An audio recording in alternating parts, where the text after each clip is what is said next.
before this, or can we start? We can start. Okay, great.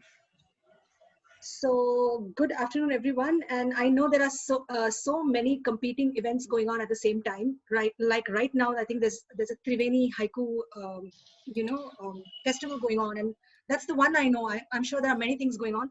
So glad that we are confluencing here for something which is flash fiction. So just to introduce myself to the people who are new, I write in various forms. I started writing as a short story writer and I accidentally landed into poetry, free verse. Then I moved to longer pieces, like you could say longish short stories or novellas. I did not publish the novellas. Then I moved to novels, and on the way I also realized that I write in different genres. So some of it could be realistic or realism. Sometimes it's magic realism.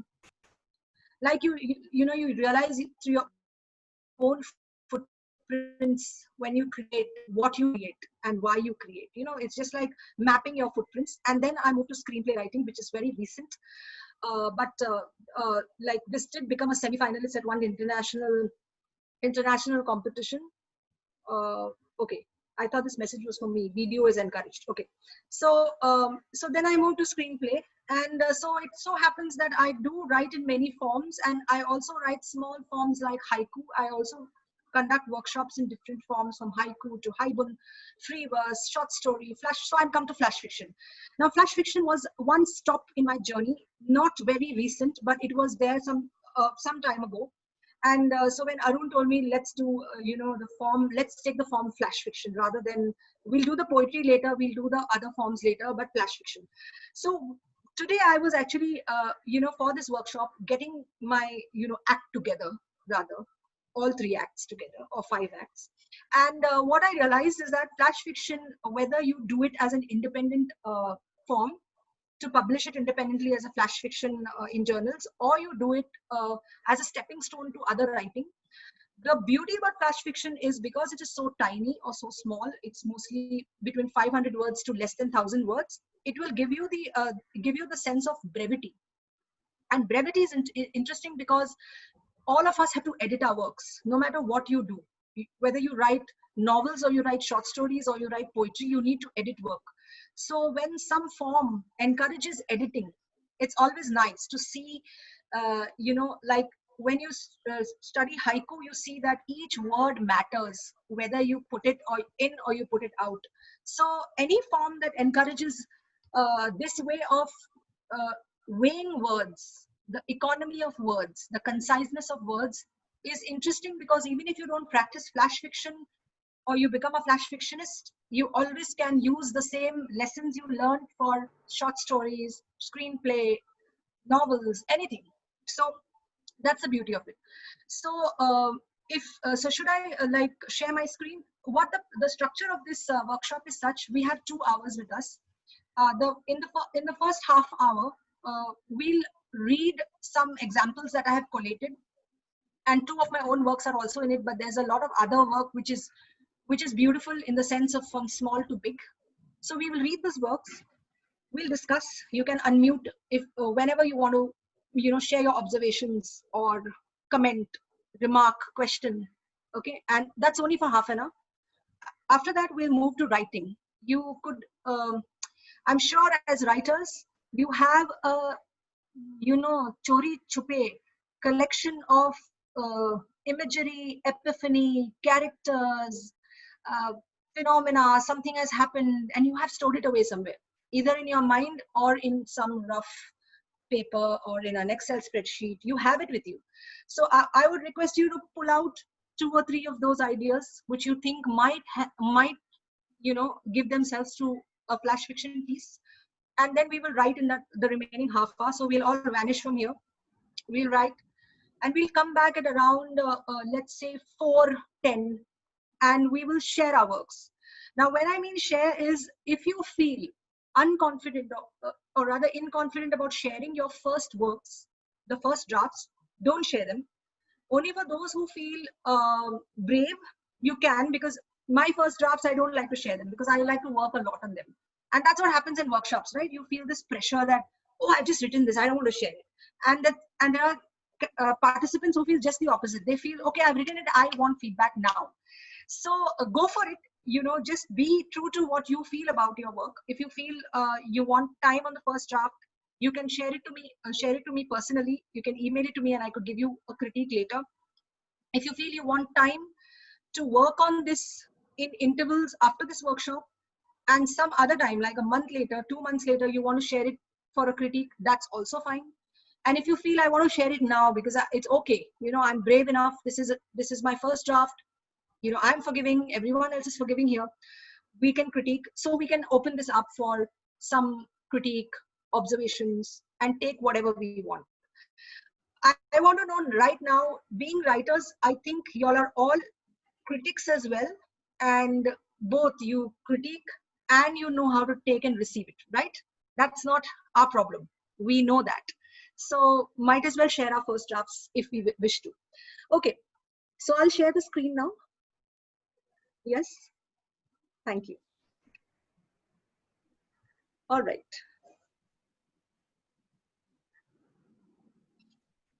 Okay, let me know if you can see this. Can you see the screen? Yes.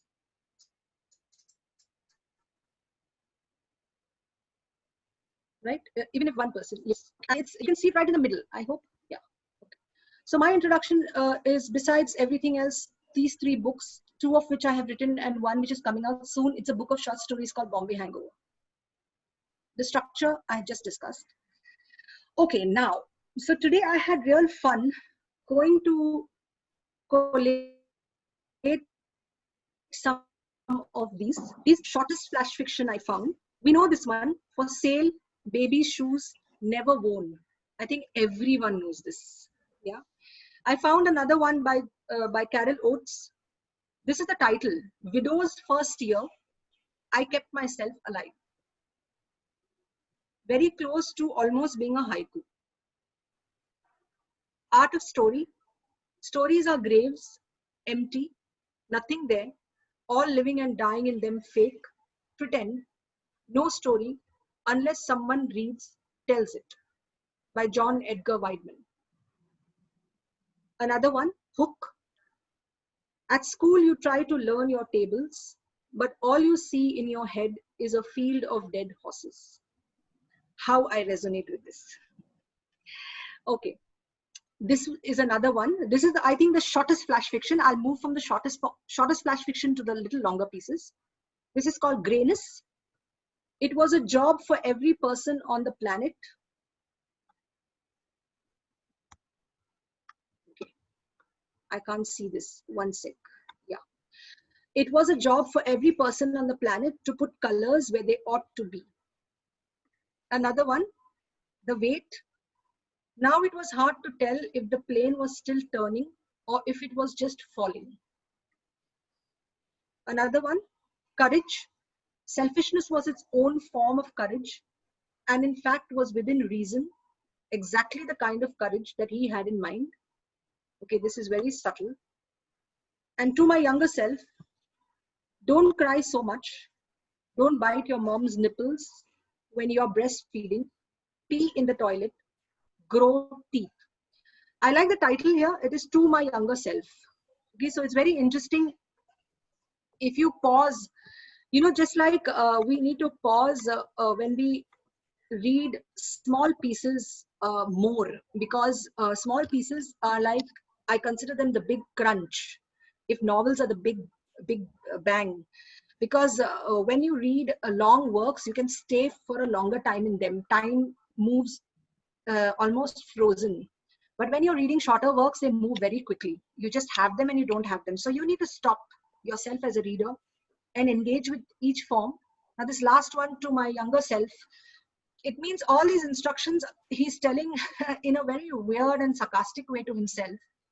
It doesn't seem to be like this at all. This is not what he's telling himself. It's something else he's telling, but it looks like a metaphor or like, I don't know, very ironic. So do you want to discuss any of these little pieces, or should I move to the next one? Yes, please. I was wondering what makes these a flash fiction. Some of them seem to be a sentence in a Yeah. story. Yeah, very true, very true. In fact, they seem to be like sentences of the first line of a story or something, right? But you see, they complete themselves. You look between the title. Don't forget the title. Okay, this one of the tenets of flash fiction. We'll come to it soon. Is that the title is very well thought of. It's not mindlessly put there. So look at the title and look at this little piece. It stands alone. And if you wait for a little longer time, it will tell you much more than this one line. Anyone wants to try? Just wait for one hover around actually, maybe for some time, and that one line will tell you much more of the story.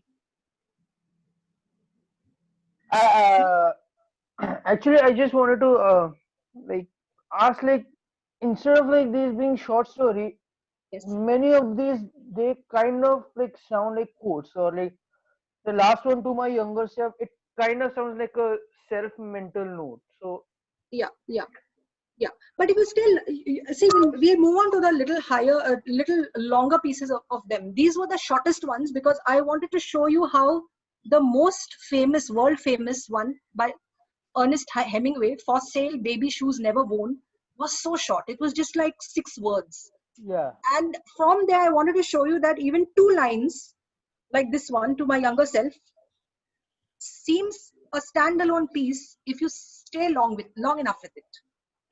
Yes, it right, also seems like the first line of some memoir, no doubt. For me, it seems like the first line of a novel. But in itself, it stands alone. right, yes, Yeah, it stands alone. It tells you so much about this person, Cora. What is she really trying to say? She's not saying this really. She's not saying this. Because yes, every baby does that, right? To cry so much, to bite your mom's nipples when you're breastfeeding, pee in the toilet, grow teeth. This is what every infancy is about. So yeah. the story is not about this. It's a Yes. metaphor. Yes, it is something else. Maybe she's joking about existence. Right, right, yes. Yeah, you get to hover a little bit about this. Yes, yes, Vasudha.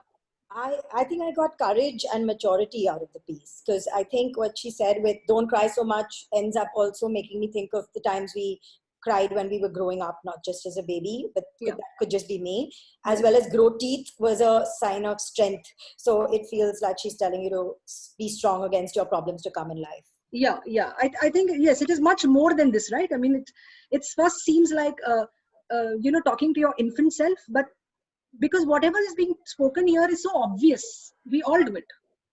So it can't be that. Okay, so these were the smallest ones I got. And before we move on to other examples, I was just thinking about the tenets that when I was practicing flash fiction and now, these were the little tips. You can say they are not, again, as everyone says, they are not rules, but they are tools. So one was something like start in the middle of the story and begin, like start at the conflict, the point of conflict. Write long, you can edit it later to short, take out unnecessary words. Now, I'm not talking about the examples I just shared. I'm going to share some more examples which are a little longer. They are like 200 words, 500 words. So focus on the main conflict, skip the subplots. See, that's one thing which is different from short story and flash fiction. In flash fiction, you do not need to have subplots. You focus on one main idea, one main, maybe one or two characters, and you follow them because you don't have that amount of space to write, to explore. Avoid backstory, prologue, no flashbacks, generally no flash forwards, unless that is the point, like the pivotal point of your narration. And make sure there's a character arc. But then that character arc, somehow, no matter what you do, you want a movement, a sense of movement. So I think character arc uh, transcends any size of form. Everywhere you want some movement. Okay, generally. And then, of course, somebody said use the first person, third person. We'll see about this, because I think that when you write naturally, you fit into narratives. Okay, the end. They spoke about the end. Make sure the ending isn't at the end. Last ring a bell. Now, this is what becomes a form. Because a form, you need to see that every word line has a punch. You can't afford to write long. Okay, we don't have the amount of words we had in short stories or novels, so we need to pack a punch in everything, every line that we select. Even the title, I like forms when they say that the title is important, please focus on the title. Because that's one space which we always, like when I was a short story writer, I would just put anything as a title. It would just be a summary of that. Here, you have to be careful because that's one space you have. And the small idea and the big idea. So, yahan pe kya hai ki, because it's flash fiction, it's such a small piece. You don't have big ideas which have multiple characters, multiple subplots, because you can't explore them in such a small place. But you take one idea or 2-3 characters, one kind of setting, and you play around with that, with what you can put in the canvas, what you can leave outside, and you play around with that. Now there were some more examples here, 3 more before I go into a little longish example. An Evening with Joseph Conrad. How they got to talking about white bread, he could not remember afterward, but it shone in his mind, this conversation, as the bread had shone. Again, it's very subtle. It's almost like, those pieces which you can't really read out aloud.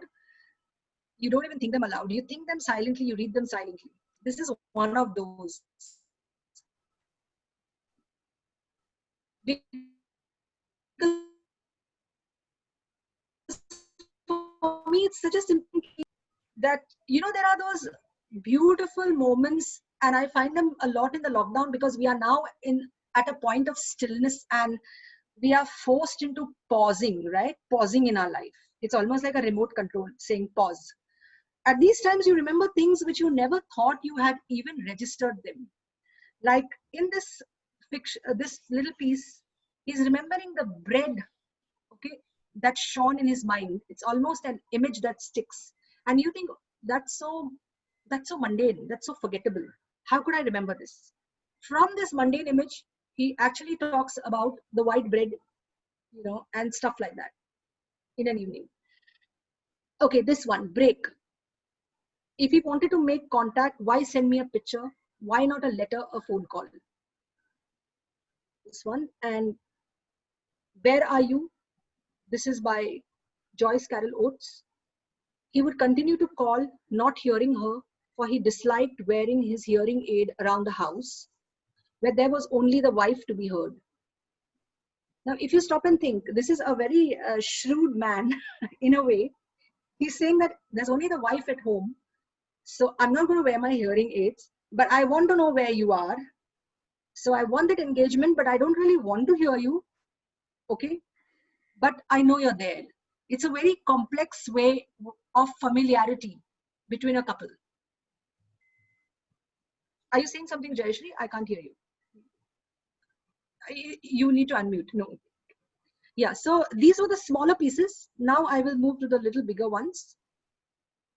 Does anyone want to read? Would anyone volunteer to read this piece? No? Yeah. Taylor Swift by Hugh Ben Steinberg. You're in love. It's great. You swipe on your phone and order. The next day, a Taylor Swift clone shows up at your house. It's not awkward. It's everything you want. She knows all her songs and she sings them just for you. When you put your Taylor Swift to bed early, you've got a big day tomorrow, you peek over the fence into the Rosenwald yard and the lights are blazing.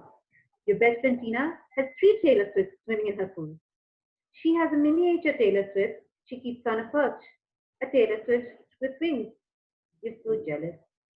She's not even paying attention to them. She's too busy having sex with her other Taylor Swifts. They're so fucking loud, it's disgusting. You hate Taylor Swift. Yeah. Thank you, Swati. Any comments on this? At least this is a reasonable size, right?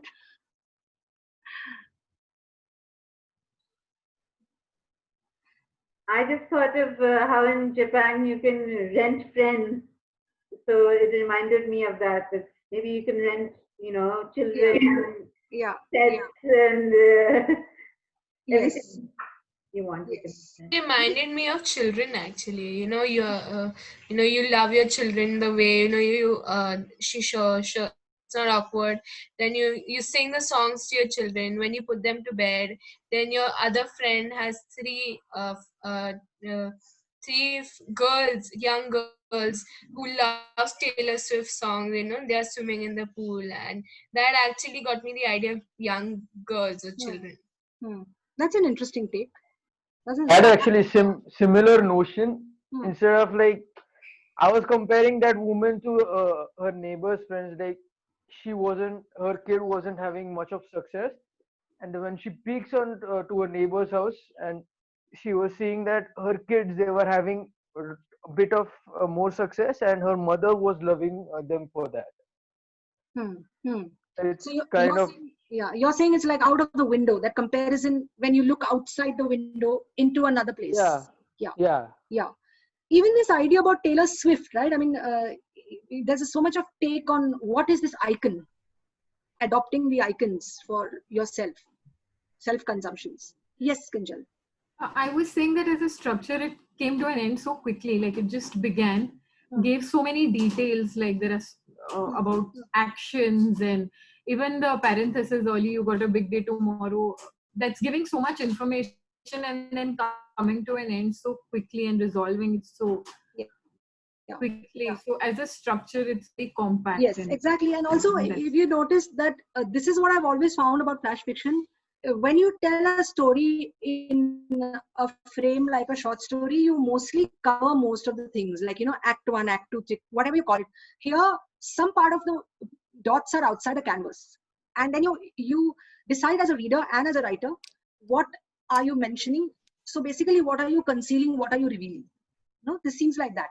If you sit long enough, you will start thinking, why Taylor Swift? Okay, what is it? Is it like, what's going on? Who is this character? Who's this character? It Because is, yeah, sorry, yeah, it is about wanting something so badly, then if someone else also has it and has it in more quantity, uh, then you start hating the thing that you have. So it's kind of like that. But yeah, Taylor, Taylor Swift is also making of a star. The star means the representation of consumerism, that where you make someone to be wanted by many, so that you can earn money through that person. yes, And others, those multitude, they order Taylor Swift because they have this big hole in their heart because of love or some other reasons. So they are going to get fulfilled the moment they order Taylor Swift, and then they observe that other people yeah. have better Taylor Swifts. Yeah, in fact, you're so right, Arun, because when I was reading this, it was even around capitalism and consumerism. So, this whole Andy Warhol kind of Taylor Swift, everywhere the same thing. I was going to say exactly that. It's about like consumerism, and I feel it's about digital technology these days, because when you're scrolling on your phone and you have, say, if I've liked a Zara bag, and then the next minute my social media is inundated with it, like they've read my mind, and there'll be a Zara bag in my phone, in my email box, so Zara will be advertising, and I'm wondering, am I under like surveillance, because they've literally, so this is, I think, a piece about that, where Taylor Swift is showing up everywhere because someone was in love with the songs. Yeah, and this in itself is a very new thought. I think you should write something on this later or anytime. This scrolling, right? I mean, what they call it, scrolling. And scrolling. Yeah. Scrolling, yeah, that's what I meant. Yeah. Exactly. Yeah, hi Rochelle. This It's is so transient. oh, Yeah, sorry. No, go ahead. Yeah, hi. This is Abbas. Actually, I was not so interested in the content as I was interested in why the content seems to fit this form. Because I think, in my personal opinion, the Taylor Swift story works for this form because it ends as quickly as it starts. I mean, even these phases that we go through, they generally end as quickly as they start. So I think it's a good fit. Yeah. Also, I'm noticing that it's in present tense. Okay, so sometimes I wonder, because when I used to practice Haibun, it was also in present tense. Sometimes I wonder why short forms sometimes have this imagecy, which is always in she keeps, he knows, she knows. It's very present. Okay, Yeah. so Should we move on? Is there any other observation on this? Okay, this one. Sticks. Who would like to volunteer to read? Just a sec. Yeah. I think Shankar Sticks is our we have default read reader, before. right? Wow. Already. Good. Please do, Shankar. Thanks, Abbas. I'll pay you back for that later. Sticks by George Saunders. Can everyone hear me? Yes. Okay. Every year, Thanksgiving night, we flock. Oh, I'm sorry. Can you make it a little bigger in any way? Let me see. Yeah. Is this better? Yes, thanks. Sticks by George Saunders. Every year, Thanksgiving night, we flocked out behind Dad as he dragged the Santa suit to the road and draped it over a kind of crucifix he'd built out of metal pole in the yard. Super Bowl week, the pole was dressed in a jersey and Rod's helmet, and Rod had to clear it with Dad if he wanted to take the helmet off. On the 4th of July, the pole was Uncle Sam. On Veterans Day, a soldier. On Halloween, a ghost.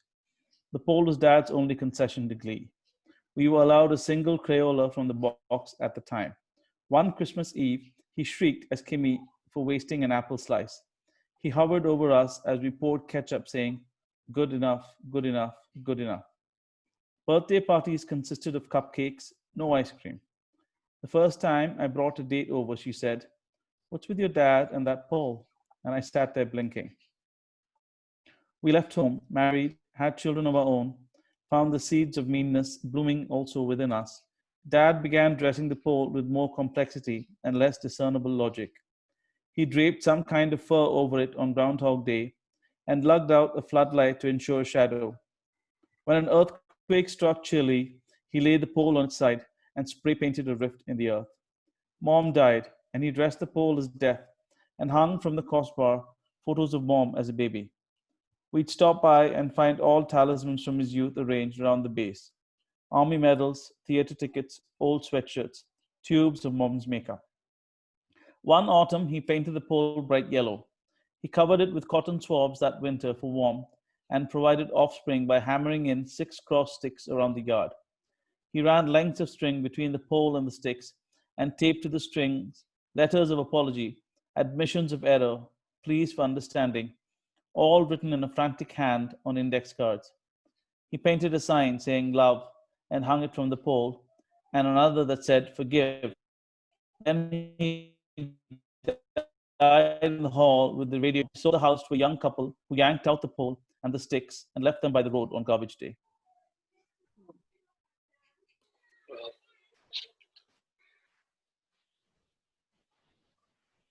Shankar, had you read this in one of your sessions? I think in Manasi's session she's read it. Manasi's session. Yeah. So has this already been analyzed here? Is it so? Not analyzed, but we've We read read this it in another session, yeah. But Okay. I love this story, yeah. Yeah, I'm just still stuck over the title Sticks. I'm thinking about it. Sticks and pole. Yeah. Anyone would like to say something? Anything about it? This reminds me so much of the haibun because again it's present tense. We only have a haiku at the end. That's it. That's what's happening. Rochelle, if you don't mind, can you just, in short, can you just say what a haibun is? So a haibun is a prose poetry form, and maybe if I ever come back again, and y'all can tolerate me, I will do a workshop, a small little workshop on haibun. But a haibun is a prose poetry form, first initiated by Basho. He had captured his travel journals in lyrical prose, and then he kept interjecting it with haiku. So he would write something very lyrical, prose-like about his travels, and he would put a haiku. So finally, when we've taken this form over in English and contemporarized it, we made it this narrative of epiphany. And when you say a narrative of epiphany is, just one single epiphany is the pivot on which you can write something. And wherever you wish, you punctuate it with haiku. And what is one interesting thing about haibun is that it's written in present tense. And I find both these, examples that we just saw were also written in present tense. So sometimes I'm wondering about the immediacy of writing when you write it in present tense. It seems like diary writing. It seems very confessional, this kind of tense. Yeah, it's confessional, but is sticks written in present tense all the way through? No, somewhere it's not, but generally the present tense comes out, no more, or rather the more of it is present, right? Okay. Yeah. Or it seems like that. No, it seems like it's just happened. Even when it moves from another paragraph, like we left home, that's really time lapse. We left home, had children of our own, found the seeds of meanness. It's really actually time jumping. Yes. But it seems so present. Found a seed of meanness blooming also within us.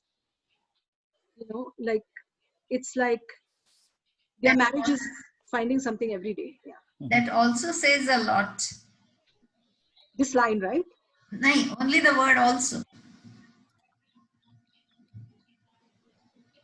The first thought that entered my mind. See, just by using that word, it's stated that we're not the only ones. So, also why the dad was mean to us or he was something. So, because otherwise it's just, the seeds of meanness blooming within us. Yes. Also, Okay. That is a significant word. Yeah, and I like this sentence very much because it's surprising. For him to discuss meanness in a very nice, beautiful, pastoral way, found the seeds of meanness blooming also within us. It's almost like he's game for the discord. He's all right. Blooming is kind of oxymoron. It's blooming. Normally we say something beautiful or this. Yes. Meanness, blooming. So it's like juxtaposing these two words also has a. I wonder about the distance he probably has with his own relationship, because why would you use the word blooming unless you're enjoying it at some perverse level? You're enjoying the meanness at a perverse level. That's, I believe, George Saunders. He knows people so well. Yeah. Okay. This other thing also in this, the line lengths, the saddest lines are the shortest. Yeah. The line lengths, like, and I said they're blinking. Yeah. If you could pick, just show me a few examples, because. So you're very say, and I said they're blinking, or there's a question mark. So if you can just break that sentence, that is the shortest. Then you're where he says in the second thing, where I missed it. The poll was dad's only concession to Glee. Yeah, dad, and also when they get only one Crayola, we were allowed. So they are followed and preset by long sentences, and when he wants us to have an impact on the reader, he's suddenly interspersing with short sentences. Yeah, I also like that's right. I also like the last heartbreaking line, which is like, finally the poll meant nothing to somebody and it was just, waste. So the pole is very significant in the story because the way they use the pole in each of the festivals, Thanksgiving, including the Super Bowl event, then the Veterans Day soldier, the Halloween ghost. Then after the mom died, dressing the pole with more with sad things and stuff like that, and then Groundhog Day. The pole is very significant because in every festival they use that pole, and it's very significant to the whole family itself. And he's used it for everything, right? I mean, he's used it for simple tickets, for army medals. So it is everything. Yeah, it's exactly. The small. Yeah. Okay. That's actually. Yeah. I like the fact that the pole becomes a metaphor for pillar of the family. Mm-hmm. And how apparently the dad was the pillar of this particular family, at least, and how even he is in fact dispensable. So it's like the pole and the dad are the same to this protagonist, perhaps. Yeah. And even I'm thinking about the absurdities that we all harbor sometimes, right? I mean, we like certain things and then we just love them, and then they become alive for us. This is not a pole for the father. I don't know what it is. Yeah, I think every family is absurd in their own way. Yeah, probably it's a diary for the father, or it's his way of recording things. Yeah, probably. Yeah. Okay. I'll move on because I want to have time to write. Okay, this was something I had written a long while ago, but when I had newly come to short fiction or this one. Do you want me to read it? Or is there anyone else going to? Yes, please. Yes, please. Would someone read it? No, please, you, please. Because I hate my own writing. All right. Yeah. Okay. The halves. I make an act of kissing the mud and run after Rohan. He runs through the others playing football and falls, gets up and runs faster. There is a mud patch on the side of his uniform, his thigh is bruised. I finally catch up with him, panting hard as sweat trickles past my ears. Next break, and it's his turn to catch me. He does it in no time. We sit on empty benches in class and eat from our lunch boxes. He has potato parathas, lentil pudding, and kaju barfi. I, a packet of biscuits with a girl's smiling face crumpling over the packet. The tip of Rohan's tie sits in his pudding. Unlike his tie, the school emblem on mine is worn out. In the next class, Miss Annie, the biology teacher, announces in a strict voice that some children will have to queue up outside the old school building from tomorrow's recess. There is a general uproar. Some boys complain they get only 15 minutes to play in the recess. And now this. But Miss Annie won't have another word. Do as in is in the circular, she says, fanning the principal's notice over her face. The next day, I find my name on the list and stand in the queue. Rohan's name is not on the list, so he doesn't know if he should wait for me to play or go and join the other boys. He hangs around. The queue is long, but it moves fast, snaking through 2 floors of the old building. Every child is given a glass of fresh-looking milk from a huge flask and 3 crunchy biscuits. I wonder if I have to share this with Rohan. My mouth is watering. I'm no longer interested in playing our Catch Me If You Can game. The milk tastes insipid at first. Its smell is awful. But I soon develop a taste for it and look forward to having it every day. I make sure to keep enough until I finish the cookies. That's what they call them, funnily. All this while Rohan looks at me as I move through the line, get my cookies, drink my milk, tasting each sip under my breath, under the proud banner that reads, World Food Program. I can almost bet he would have loved to be in the line with me. Yeah, the halves. Any comments, critique, queries, questions? I'm glad no kid died. Yeah, you can continue. Yeah, I'm glad no kid died of food poisoning in the midday meal, as it does tend to happen. Yeah. Actually, this was a memory of mine from my school when, we suddenly had a world food program and most of the kids didn't understand what that was because in those days, I think kids were even more clueless about inequities. You had them, of course, but when you came to school, you didn't know anything.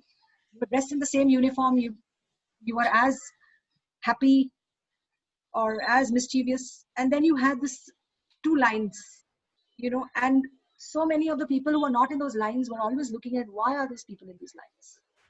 And it gave me this idea about sometimes we just don't understand, we don't understand things, So therefore, the title was something which I wanted to say the haves, because we talk of the have-nots. So it's this entire thing about the haves and the have-nots. Rochelle, I have a question. So this story is very firmly based in context. Mm-hmm. The others seem to be relatively more universal, right? So this you needed to know the prior context of the fact that certain kids are fed these meals, whereas certain kids aren't. Yeah. But you have this line, Abbas, which is World Food Program. Mostly you would get it from that line, even if you don't have the context. Okay. Yeah, but even from the title, I guess that is evident, right? So within the story itself, the haves are the ones with the milk and the cookies, right? Yeah. Yes. But the that's larger the economic, thing, right? yeah, the larger economic context is unknown. Yeah, but if you just consider World Food Program, where is it unfurled in schools? Even if you say Asia or you say the emerging countries. Got it. Yeah. So I'm just wondering, how do you play with context in flash fiction? Because that could be a problematic impediment, right? If you're talking of different cultures, but I feel nowadays especially, the cultures are merging because of internet and because we read across the borders. Correct. So maybe not, maybe social inequality, social injustice is something which is like resonant anywhere. Right. Yeah. So yeah. I think it is universal simply because from the Marxist time, have-nots are very, very separated. The irony, the beauty of this story is the privilege of the have-nots, because the have-nots is having that milk and cookie and thinking that, she is a little, She's more a have, privileged. yeah. Yeah, she's that. So that is where the beauty of the story, at least for me, is. You can even distinguish the differences between both of them. Like for example, he like Rohan, he has in his tiffin box he has his parathas, his pudding, and his kaju barfi. And the girl, she has just a packet of biscuit, and she could just see the and then you can see the clothes difference. Like he has got his tie, and and his school emblem has worn out because she's one of the people who do not get enough to get new uniforms each year, or maybe buy uniforms. So that might be one of the reasons showing the differences between the have and the have-nots. Yeah. Okay, great. Wow, so much of interaction. Also, one last thing that I like about this is it's in present tense, but it is an adult reminiscing about her childhood. That's what caught And my eye. what I like is actually when I wrote this, it was 2 boys, but I like the fact that you all can see, you can see the narrator as a girl, which is also interesting because it suddenly changed this for me a little bit. Because it was 2 boys that I had imagined, but I had written I. So no, it felt like a girl, a boy. It felt like a boy. Yeah, it felt like a boy. No, wait, I felt like a girl to me. It's not a girl. It did feel like a girl to me. Girl and a boy. That's what I got. Okay, then that's very interesting. Economic differences, and even because she's a girl child, economic differences, and that's why she's getting it and he's not getting it. Could it be something like that? No, actually not, because when I had written this, it was 2 boys. Just one boy economically lesser and one economically. But why is one person, if they're in the same school, why is one person getting it and one person not getting it? Because I think in those days, I don't know now what happens, but in those days, maybe because of the economic difference, right? Yes, economic. Yeah. Yes, Chaitanya, please unmute. Yeah. Can you explain the last line? What is the meaning of the last line? See, this is I can almost bet he would have loved to be in the line with me. So this is the person who is drinking the milk, and he's talking about his friend who wants to play with him. Now he's not in the World Food Program line. So he says, my friend would also have loved to have this milk and cookies. So then is there really, then psychologically, then the haves want to be the have-nots? No, or they don't. No, it's not the general haves and the have-nots in that sense, a generalized statement. It's that at this time, the kids did not know so much about social inequalities and their income, their household income, how rich or poor they were. They're just 2 friends. So he's not aware that he might be economically a little poorer, and that's why he's in the line having the milk and cookies, and his friend is not having it. He doesn't understand that. But the only reason is I felt that last line kind of brought some kind of equilibrium between the haves and have-nots in some way. Maybe it's an innocent equilibrium, they don't really understand it. It is. But finally, even he's not happy so much about the situation, and this guy is lamenting the situation as well. So, that was the reason I asked about the last. You're right when you have caught this, that he's not very happy, because if you see that he's saying the milk tastes insipid. So it's not like he's enjoying what he's getting in that line. He's not, and they are missing their play, right? They're missing their play. They want to play, but one has to go to have this milk and so it's a separation as well. And it's the innocence, because he doesn't understand what's going on. Really, really. I don't think in school, when this program was unfurled, we were told, oh, because you're economically less, you're going to be in this line to have this. It was just unfurled. So people just had their roll number and they went there. Yeah. Hi, I Rochelle. think So, Neil, I think Rochelle, we spent too much time on this. It's up to Rochelle if she wants to continue with this piece. Yeah, I have only one other flash fiction piece to read, and then we can go to write. So yes, please.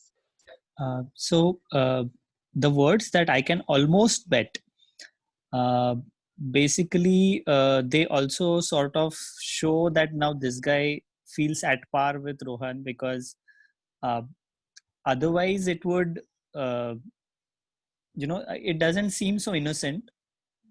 It brings in a tinge of knowledge, because otherwise, he would be wondering, why isn't Rohan joining me, right? Yeah. So, but that does make the story even more interesting. This thing, betting, like he's saying. Yeah, almost bet. Those words basically they add a depth, and they make it even more interesting for me. Okay, interesting. Yeah. You can also see the innocence in the children, in the fact that they don't understand how the prejudices as well as the economic differences in the start. Early children, they do not know the differences between, if you're poor, if you're rich. They just play well. But once they reach a certain age, then they realize that, then those whole prejudices and stereotypes start coming up. Like, like something. And also, I'm also wondering about the time. See, when I was growing up in the 90s, this was that time. We did not have the internet then, and we did not have mobile phones with so much of knowledge. I'm not sure how much of innocence, or would it be this kind of innocence? It would be a different kind of innocence now, playing around between people who have things and don't have. But it wouldn't be this one. I don't think it would be this kind. Be something else, because we have so much of media coming in now. Okay, so can I move on? But you can make out between the people who have and have nots. You can easily differentiate between them, even though they wear the same school uniform and all. See, the girls, the emblem is faded. Means she's wearing an old uniform, whereas that guy, even what he eats, he's having parathas, whereas she's just having a packet of biscuits. So it is haves and have-nots. It's easily distinguishable between the two. Even though on the face it is not there, behind the scenes you can easily make out who has what and who doesn't have what. Even like when we used to go to school, from the compass boxes, rubber erasers and all, we could make out who is richer, who is not, from the bags that they carry. True. But how much of that mattered when we needed to play? Differentiable. Yeah, we could. But how much did it matter when we had to play? Yeah, it did matter, but for some it does. Even the parents say, oh, this one is so rich, so be good to this person, this, that. So, so that kind of conditioning is there. But yeah. But otherwise, in spite of this knowledge, you just want to play finally, especially if you're in, in the recess. You just want to have fun. You want to forget that. Yes, definitely. True. Yeah. Okay. Hi, Rochelle. Just one small question, Anurag here. So let's say in case of flash fiction, or in case of poetry, when we have a word limit, let's say we have a 500 or 100 words limit. So when we are talking about a social issue like here, how much time and how many words should we spend on setting up the context? I mean, that is something that I personally struggle with a bit in that case, because sometimes I'm not able to clearly tell the context exactly, because someone who's not aware of my culture or maybe the topic I'm talking about, then I have got this feedback from some people that it's not very clear what you're talking about. So I'm not only talking of this, thank you for this question, it's very important. I'm not going to talk only of flash fiction, but generally as a process of writing, don't worry about any rules, any tools, any limitation like word count. First, write it in the way you want to write it. I feel give a lot of time for incubation. Okay, your incubation will be shuffling of thoughts, picking some, choosing some. It's more a mental activity or maybe a doodling activity. Write what you have to write. In your next drafts and your next drafts, you can always go to, because also the process of writing is also the process of editing. So don't worry in the first drafts ever about word counts and those kinds of things. Just like write as much as you want to write, and you can always later see. There's something they say about the structure of writing is the concealing or revealing of information. It's like data management. So you can always at draft 2 or draft 3 lose some information which you think is just there, exposition. You can keep the things that probably, if you want to play with intrigue, you keep some information. You can always do that in the next drafts. I think only in my final drafts I actually edit for word count. When I know I'm going to get a bell and a warning saying that no, 40 lines of a poem, not 41 lines. Then I start thinking, okay, where can I minimize a line break or something? That's the last thing on the list. Okay. Okay, thanks. Yeah. So should we move on? Yeah, Rochelle. Yeah. Okay, this one is a little longish piece. I'm even wondering, do we need to read one more, or can we break off for writing? Okay, we can read it. What is the general vote like? A news story is nice. Okay, let's so read after it. this, Yeah. we run away. Okay, we can read it. Never mind. All right. So can please someone volunteer to read it? I can read. Yes, Vasudha.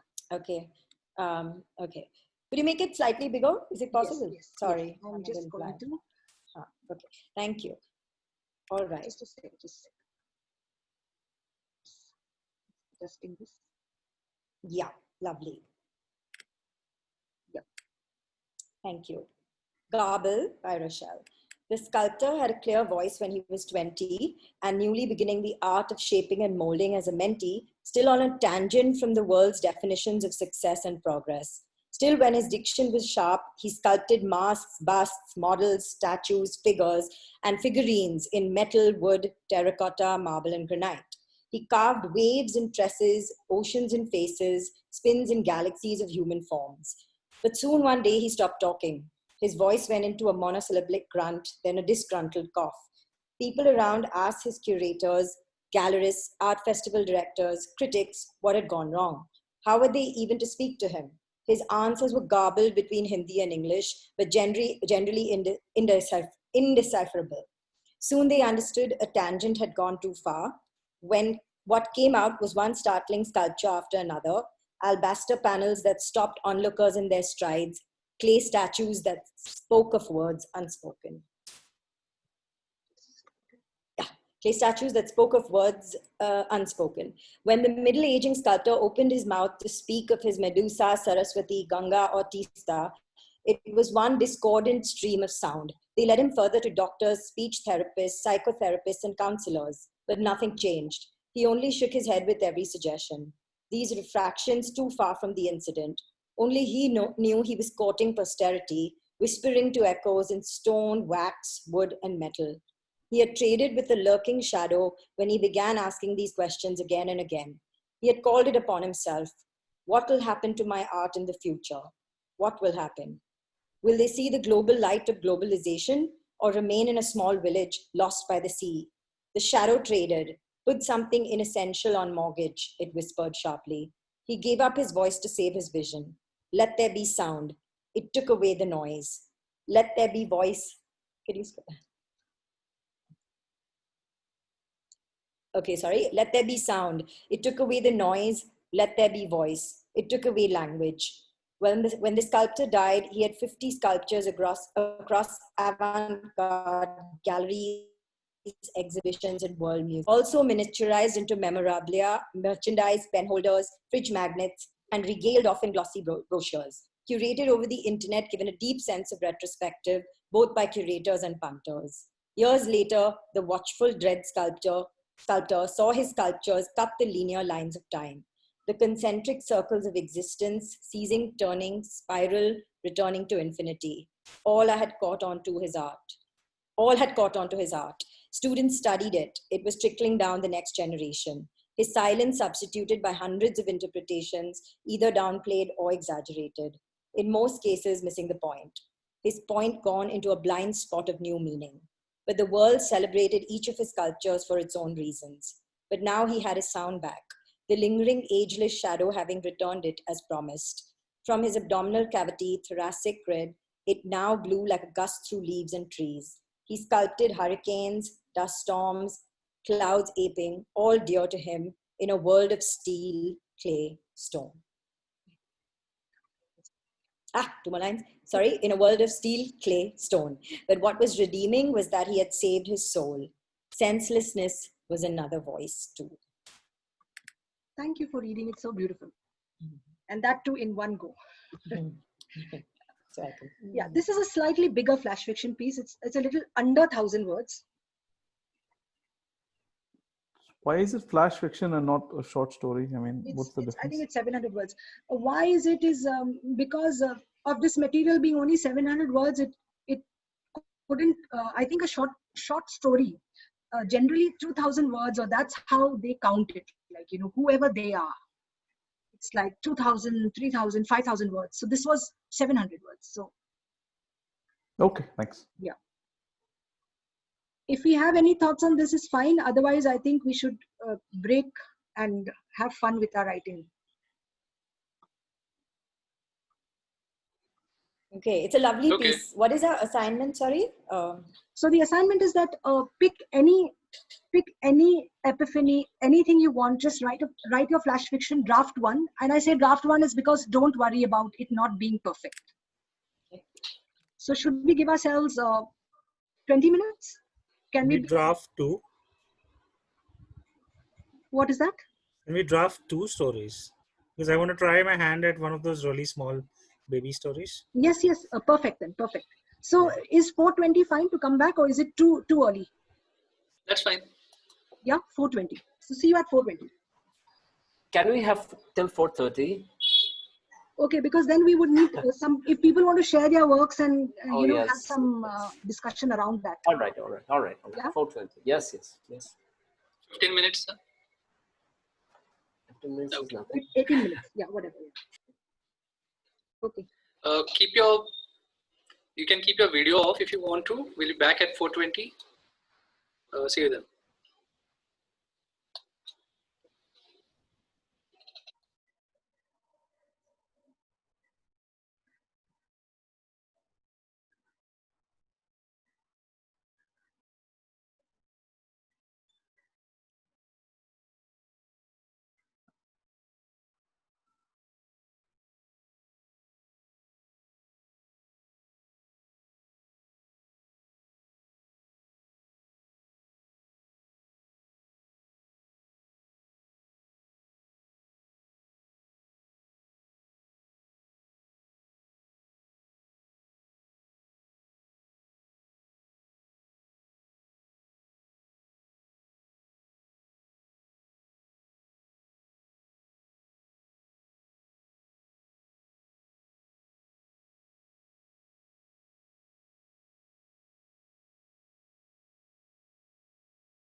But I think it's also, as writers, we have a lot of reservoir of stray ideas roaming around all the while. Just have to pluck from somewhere. Yeah, I agree. Yeah. Yeah. In fact, there are too many ideas. That's the complaint. So little time.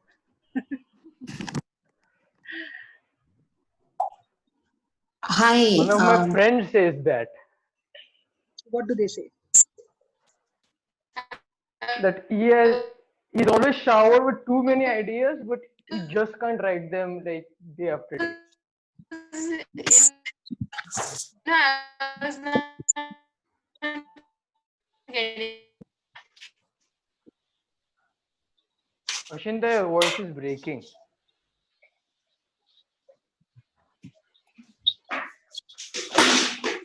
Okay, do we have to type it or can it be handwritten? It's handwritten. If it's handwritten, anyway, you need to read it now. So okay. As long as you can read it. Yeah. Yeah.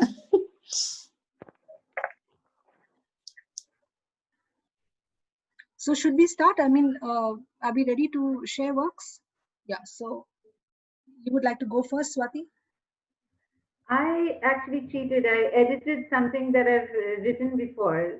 Okay. But it is like a short piece, like yes. It's within. Yeah, please do. And I was wondering if what I was thinking about here is, I know it's so difficult to have, to simulate classroom interaction, but I'm used to that, the room buzzing. So once we share our work, then we can all comment on it, but we'll have to be a little quick because we want to give as many people chances. Yeah. Okay, great. So this is actually about a book that I've been writing, and I'm going to come out with it soon. So it was a blog piece, but I changed it I edited it a lot after listening to your thing. The baby bunnies arrived. I would snuggle up with my daughter in bed, close my eyes, and tell her a bedtime story. Every night she would ask for a new one, and every night a new story would just pop into my head. Sometimes it was about an ant exploring our home. Sometimes it was a tiger named Tiger. It was the era when we would paint pista shells with glitter paint and leave them under the flowering plants in the balcony. In the morning, we would check to see if a tiny fairy, a baby Thumbelina, was sleeping in them. We also tried painting walnut shells and filling them with cotton to make softer, larger rocking beds for larger fairies. We looked for Winnie the Pooh in every tree hole. Those were wonderful days. The baby bunnies used to hop up to my daughter long after we had all gone to sleep. They would snuggle up to her, sleep in the hollows of her elbows or neck, tickle her nose. They would explore the nice cozy cave of her ear, and they would tell her about all they had done and seen that day. Close your eyes and snuggle with a loved one. The stories, perhaps even my baby bunny stories, will come. Very nice. Anyone would like to comment, or should I do it? We can take 3-4 comments for each piece, okay? Because of lack of time. Anyone would like to start, and then if okay. So I feel as a standalone flash fiction piece, because I know that you have some other thing there, baby bunny stories out of the hibernation. So I'm not looking at that. I'm only looking at this as a standalone piece. So in that, I felt those were wonderful days. You could think of deleting it if you didn't want, because these are already wonderful days in the description.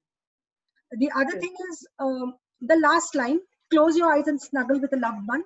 I feel you would need to have an act 3 of sorts, which changes the mood. See, everything is going nice, okay, between the mother and the daughter, or the parent and the daughter. But it seems like something happening a little while ago. It looks like a passing of time, and something in the present has to change so that I get a story arc. Right now, the last line is still keeping me in a very comfortable space where the whole story is keeping me in. Okay. So I was waiting for something at the end to change. It could be in any direction, doesn't matter. It Okay. doesn't have to be something stark. It could be in any direction, but something has to change in the last lines, which will then make me think again about how beautiful those days were. Right. When you all would reminiscence about, about things. So something like nowadays we throw out the pista shells and walnuts shells. No, something even more starker than that, because this is standalone, right? So right. If I'm looking at the Act 1 and Act 2, it's nostalgic, it's beautiful, it's fairy tale-ish. It has got so much of love in it, but it's juxtaposed with nothing in Act 3.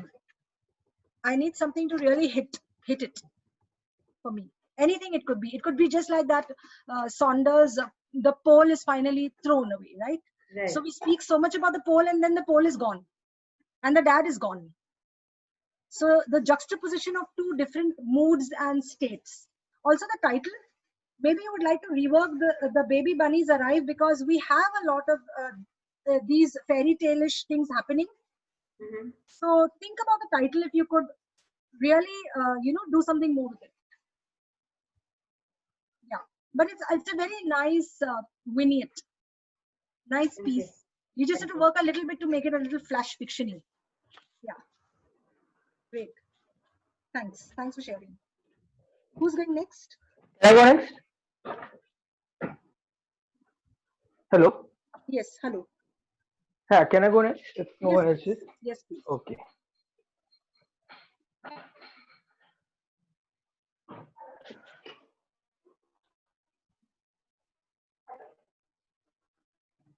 Can you see my screen? You can see a lot of pedals. Yeah. Yeah. Alright, so this doesn't have a title. He took out the rod piercing through his hamstring that bled a stream of blood when he hopped towards his car. Shalini was no longer there when he carefully untangled the seatbelt of her torso wound. He signaled a car for a lift and was successful in stopping an SUV whose driver agreed to carry them to the nearest hospital. He gave him a piece of cloth to apply pressure on his wound. After thanking him, he tied it tightly around the hamstring to stop the bleeding. Upon reaching the hospital, the driver jumped out of his seat and opened his door and asked for a gurney. After filling out the forms and dressing up his wound, he filled her profession as SS Shalini Kolhatkar. He waited patiently for the procedure for her death certificate and a letter from Maharashtra government regarding the financial stability. Okay, this last line, he waited patiently for the procedure for a death certificate and a letter from Mara. Okay, this last line has really thrown me off kilter. Interesting scene. I was hoping for some line breaks just because I needed that space a little bit. Okay. I know you've just written it, so, but later line break it a little bit. All right. Okay. Okay, so just So line break. so there is an accident has happened. There's a rushing to the hospital, and the last part really has stumped me. Death certificate and a letter from the Maharashtra financial stability. This is very intriguing. Like I don't know what to say about the last line. Okay. What is it? You have to reveal it at least. Oh, okay, that way. All right. I thought you understood. Yeah. So he faked. He made that accident purposefully so that he could get the family pension, right? So she's a police officer. So he wanted to kill her so that he could get the family pension from the government. Okay. So this is like a staged kind of accident. Yeah, staged accident. Okay. Then I'm wondering if you could also. Yeah, it's a good draft. If you could play with some more mystery. Because I'm not getting the character of this guy out. He's doing everything, okay? He's doing everything. But if you could infuse a little more mystery and intrigue about this character, because he seems to be very dual. Okay. Right? He's staging the whole thing, play around with his character. All right. Okay. Yeah, a good draft. Thank you. But Anyone we else can't would like to make add? out. Please do add. Oh wait, sorry. He should mention something about it, right? We can't make out that it is a staged act. Right. Yes. Yeah. Can I go Yes. next?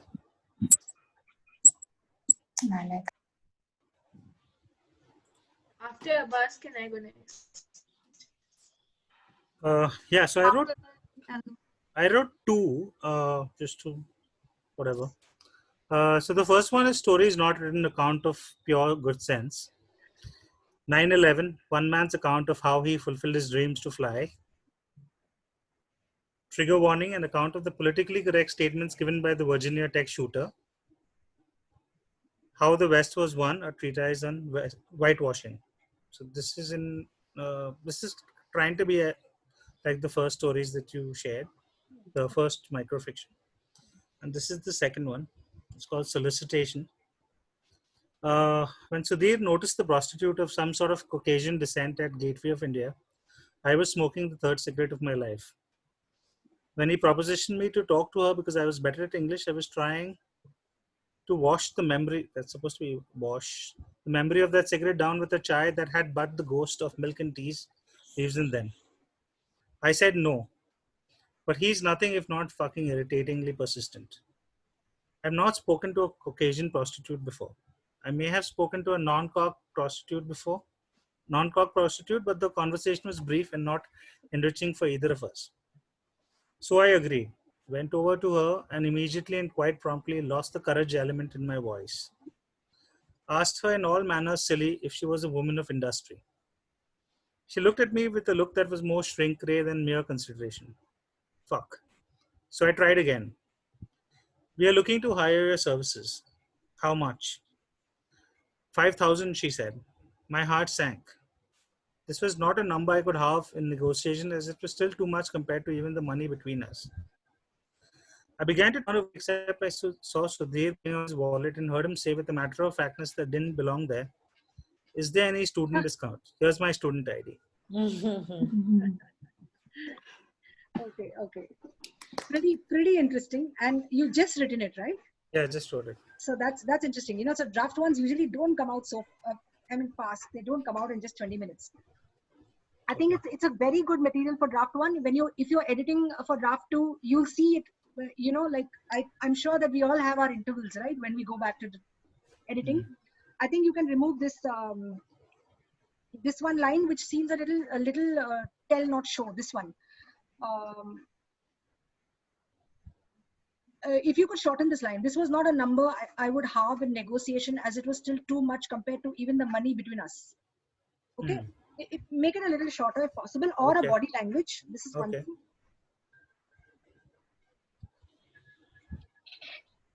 Okay. Even if you could make dialogue of this, ask her in all her manners silly if she was a woman of industry. I was wondering, as a dialogue, it would have sounded more funny. Okay. And she looked at me with a look that was more shrink-ray than mere consideration. Yeah, that should be a.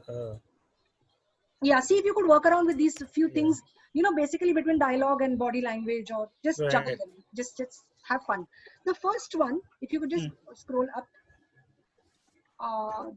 This seems not too rich and potent. They seem to be almost like three stories. Yeah. Not one, even though they are in the same thing. Yeah. Okay, the Virginia Tech shooter, the 9/11, and the West. Are there three small stories? Yeah, I think so. Yeah, I was trying for can you shorten the story to a line? Yeah. Interesting, very interesting. Okay. Yeah. Can I go next? Yes, please. Yeah. So I'm a beginner at this. I wrote this story called Madman. So it goes like this. Mandy has always been appreciative of cold breeze, a cup of ginger tea, loose clothes of her own, and perhaps some angel oak trees and meadows. She likes the smell of a lot of things, inclusive of her room curtains, her mom's favorite shawl, dad's tennis bat, clear sky, mist, honey, lavenders, ancient clothes, her childhood's Doku box, eraser, whatnot. I'm sure there's a spectrum, but what catches her heart the most is the smell of fresh air. Fresh air that smells like nothing but amalgamates a sense of freedom and pride in work. Today, on the eve of this independence, I'm here to meet her. It's 11:30 p.m. and I'm here at the top of the world looking at nothing but a clear sky full of stars. I can smell fresh bhindi and dal, just like it used to be. There are benches made up of wood but all occupied by the lost dogs who followed me uphill. The gust of cold wind sizzles past our ears and none of us utter a word. It's 11:30 p.m. Shouts Mrinal from 600 meters away. It's 11:31. I still couldn't muster enough strength to walk back the same lane to the tents. Madman, they call me as I take out time to self-reflect my portrait in the sky. Doesn't he understand that Mallory is a name of a girl? Yeah, that's it. I wish we could see it, but it seems very lyrical, your language. I will share my screen. I miss your last sentence, and I think I missed one sentence in the middle somewhere. But it's very lyrical. I like this. Oh yeah, great. Here we go.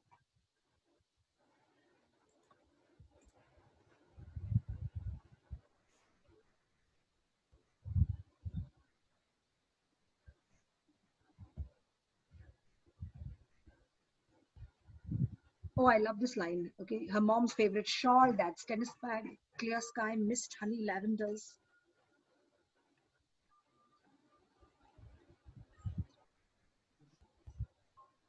The smell of fresh air.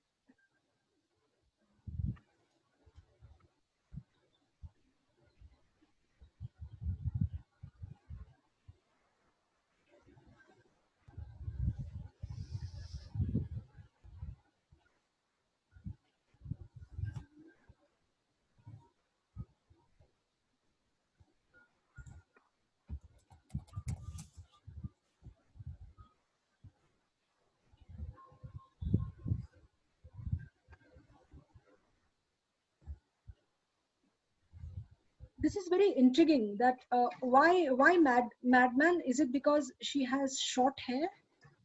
Like why? So basically, the gender is not a male or a female. It's a transgender, and people are not aware of a concept like a transgender.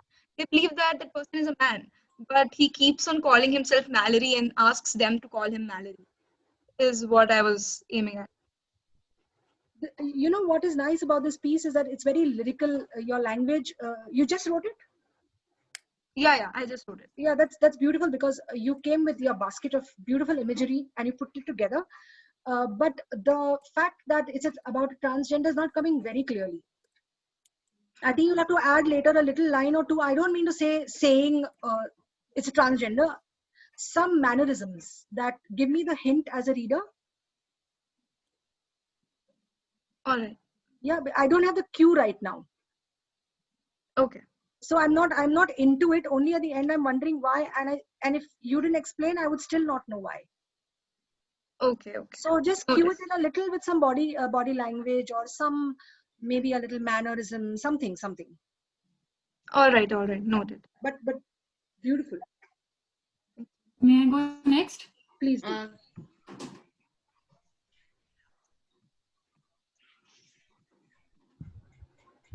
Can you see it? Not yet. Not yet. We can. They were like two shadows, but unlike the shadows that are born of scientific laws, born when the sun rises, ebbing, growing with the sunset, and dying after dusk, they materialized in darkness. When the whole neighborhood had gone to sleep, pretending vociferously for its status of middle class decency, their bodies melted into shadows at the foot of their bed. Separated by jobs, children, parents, friends, EMIs, Netflix by the day, the shadows met in quiet and held hands, fused together by the strong chemical of nothingness. They leapt from their seventh-floor balcony, landed with feline perfection near the parking lot. Hands still held together. The shadows etched into long nothings. She slightly shorter than him and leading the way for the night. He would follow her through the society garden, past the guarded gate and out on the roads. They would haunt the addas, the tea stall where he saw her for the first time, the ODP cafe where they went for their first date, the college corridors, the park in the center of the city where they met on weekends. Their night strolls would end up near the Devi temple where they married in a simple ceremony with only close friends and family present. Beyond the temple was a hillock. Every night, the shadows would try hiking up, hoping that they would be able to break the umbilical bond, joining them to the bodies in bed. But every night, the temple priest would light lamps, the shadows would disappear, and the wife would wake up in her bed just as the alarm goes off. Wow. Yeah, this is Love this. very intriguing. Very nice, Kinjal. This is full of intrigue, and I really like your lines as well. Okay, like strong chemical of nothingness, and there's a lot to think here about what is really happening. There are these two shadows, and there's a lot of intrigue. You know, you follow the shadows. You're following their whole eloping, their dating, and then the last part leaves us at this place of intrigue, which makes you not want to get out of this. You want to stay here and figure it out. So I like that. You know, I don't believe that all flash fiction or everything should always unlock the mystery. Sometimes it's nice to keep the mystery even at the end. It's very difficult to play this. Thank you. Nice. Love this, Kinjal. Yeah. I'll go next. Yes, please.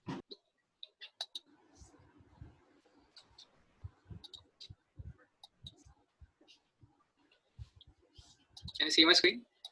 We are starting to see. Yeah. Yeah. Now? Yep. Appa still had all his pulp novels when I was 10. Half of them had the pages missing. None still had their covers, but he kept them all. That's how he learned Hindi, if I recall correctly. Though I don't remember explicitly asking him that. I've never asked my parents about their lives before they had us, and he only used to speak of it only when drunk. A Royal Tax 60 was enough for him to reminisce about his past or yell at his sisters for ruining their lives over the phone. When I was 15, he had stopped his ritual of dipping his finger in the drink and flicking it as a way to honor his father. Some property dispute, Mom had said. Don't ask. I didn't. I wasn't going to. He had discovered that cassettes were soon going out of fashion, so he collected all of the old open air songs and made me and my brothers rewind all of them with a ball pen and save all of them in a huge plastic bag. We lost our house a few years later, moved to a rented one-room kitchen in a stall with plastic bags of yellowed books and unwound cassettes tucked under the bed in an unreachable corner. I had begun working in a BPO by then and began drinking every morning after work and began cursing my father. This is so simply written, and at the same time, it has such a handle on the father's character, such a strong handle that it's. I think this one paragraph scores in terms of characterization, very strong characterization, and very simple. I also like this, your acerbic tones. This is something you just wrote? Yeah. I'm asking only because we are writers, so we write so much all the time. I like your acerbic tone in the middle when you say, Mom said, don't ask, I didn't.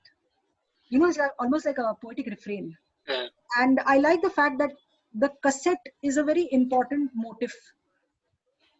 You know, whether it's winding up the cassettes or unwound cassettes, moving between houses. Yeah, I enjoyed this. Thank you. And it's so standalone. It's so standalone, even though it could have been, a part of a short story or even the beginning of a novel. It could be anything, but even standalone, you understand the interplay in an entire family of 4 people, right? Yeah. Brothers means 5 people, yeah. 5 people. Yeah. And, immediately you spring up the father's entire, you could say his alcoholism, his angst, then the younger person who's joined the BPO, the mother who's playing this bridge, a lot in this. You made it really work. I like this. Thank you, Rochelle.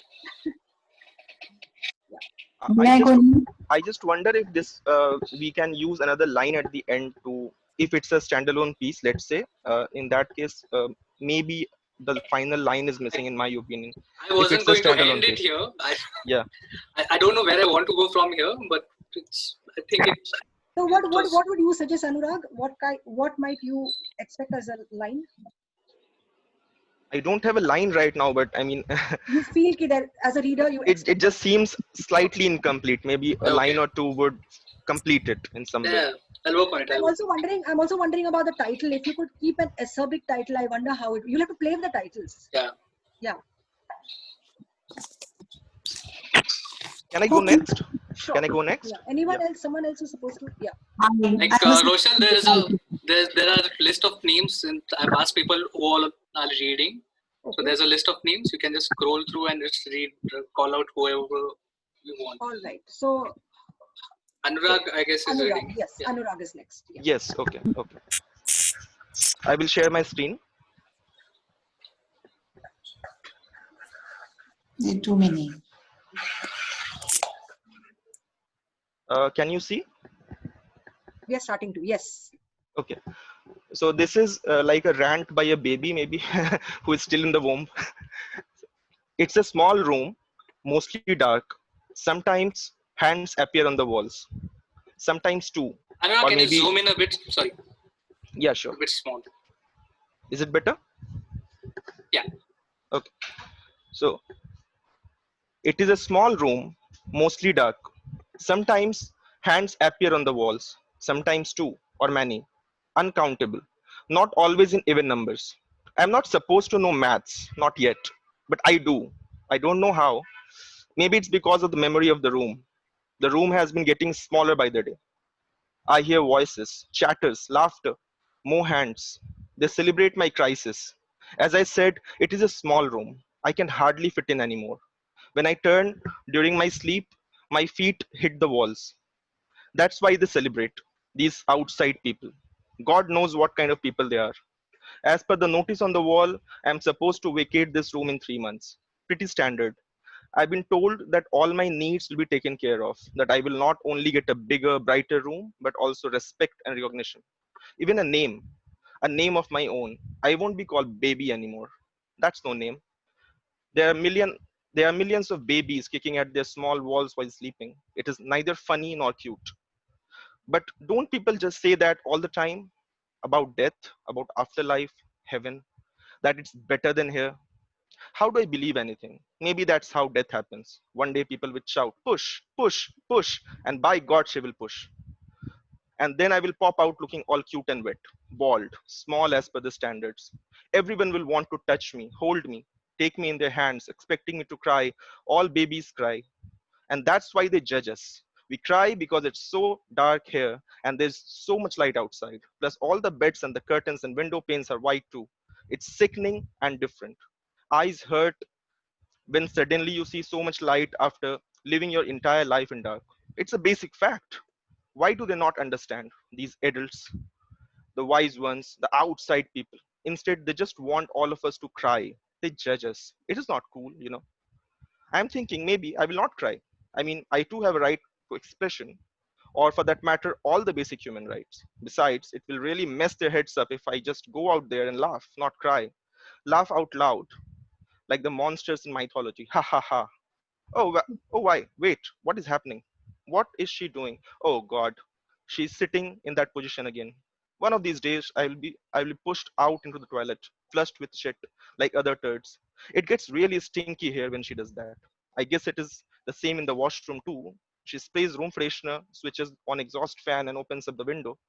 I have no window in my room, and I can't buy a room freshener. Why? Because they don't have these bottles in here. And even if they did, there is no way I could afford. So I have to live in this dark, stinky, shrinking by the day room until the notice period ends. And then, push, push, push, they will shout. And I will be blurted out into death only to be called a newly born. Such paradox. Wow, that was quite something. Quite something, Anurag. Wow. Brilliant, man. Brilliant. Quite something. Thanks, Later thanks. in your draft 2, you check only the middle portion and see if you want to delete it completely or not, because it's not adding to the story. You know what I'm talking about? That one where he starts philosophizing to the point where he says, I will not cry when I come out. That middle portion is something which is very predictable. Just check if you want to just delete it off. And you know, your story reminded me of this beautiful place where this baby is, not in the room or the womb, He is between spiritualism and mythology on one end and between samsara. Play that up a little bit more. Okay. You know, because it's already there in your story. Play it up a notch more. Have fun with it because it's really beautiful. He's between two worlds, or it is between two worlds. Right. And I really like that. I will not cry. See, it's already showing the rebel of this fetus or this baby. And oh, very, very wonderful premise. You'll have to work another draft. Thoda sa long hai, not because of the word count. Some bits are a little predictable. Right. You will see it later, they'll fall off. Automatically, they'll fall off. Yeah, very good. Great. Thanks. Rochelle, I'm having fun here. Rochelle, just a question. While we're editing it, what do we look for? Like, do we look to trim the fat, so to speak? So see, it so happens, I believe, all of you edit differently, right? I mean, if I ask three of you, what's your editing intervals? Only three. Like you tell me, Sumit. Edit intervals as in? As in between draft 1, draft 2, draft 3. Yeah, I don't know. But there must be something, right? Bulk of the story is written in the first draft itself. Yeah. Right. So then I go back and I keep. When do you go back? Is there any? Yeah, a week later, then a month later. Maybe the latest, the longest I've gone is a year and a half, 2 years later. Yeah, that can happen. Yeah. And you would have seen, right, how much it changes. Yeah. It evolves. You evolve, and the story evolves. Yeah. So I suggest the same thing. When you evolve, you will automatically see of your own what are the gaps and what are the flakes. Okay. You will just know it because it will resonate with you. And see, your art will resonate or not resonate with you. You'll automatically know, okay, this has to go. Yeah. Or else you have to ask another person who you can trust their critique. You have to ask them to say, is everything okay? And someone may say, there's a gap here, or like this is excess. Like I'm doing now. I'm doing now because I'm not in front of you, so you can't throw tomatoes at me. So I'm easily doing this objective thing. But this is what you have to do. Either you become your own critique after a while, or you ask a dependable writer to, just tell you. Okay. Yeah. Shubham? But this is great quality, man. This is really great quality. I'm enjoying myself. So we're going off from the list. We have 5 minutes. Do you want to continue? Yeah, we'll continue. I think we can finish all of them, right? If it's half an hour more, it's okay, right? Yeah. Or do you have to run away? Yeah, okay. It's your time. That's valuable. Yeah, I think we'll do it. I can't leave this halfway. So let's do it. Okay, then let's go through Anurag is done. Namit. Yeah.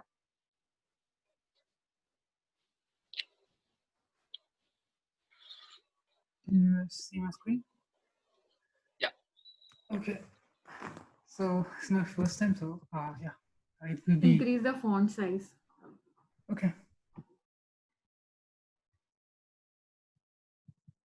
You see? Yes. Yeah.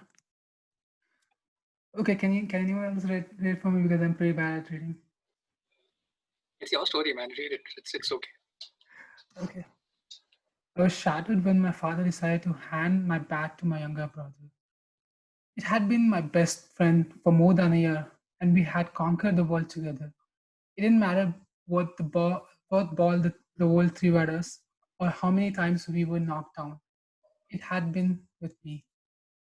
So I had to retaliate to keep my love with me forever.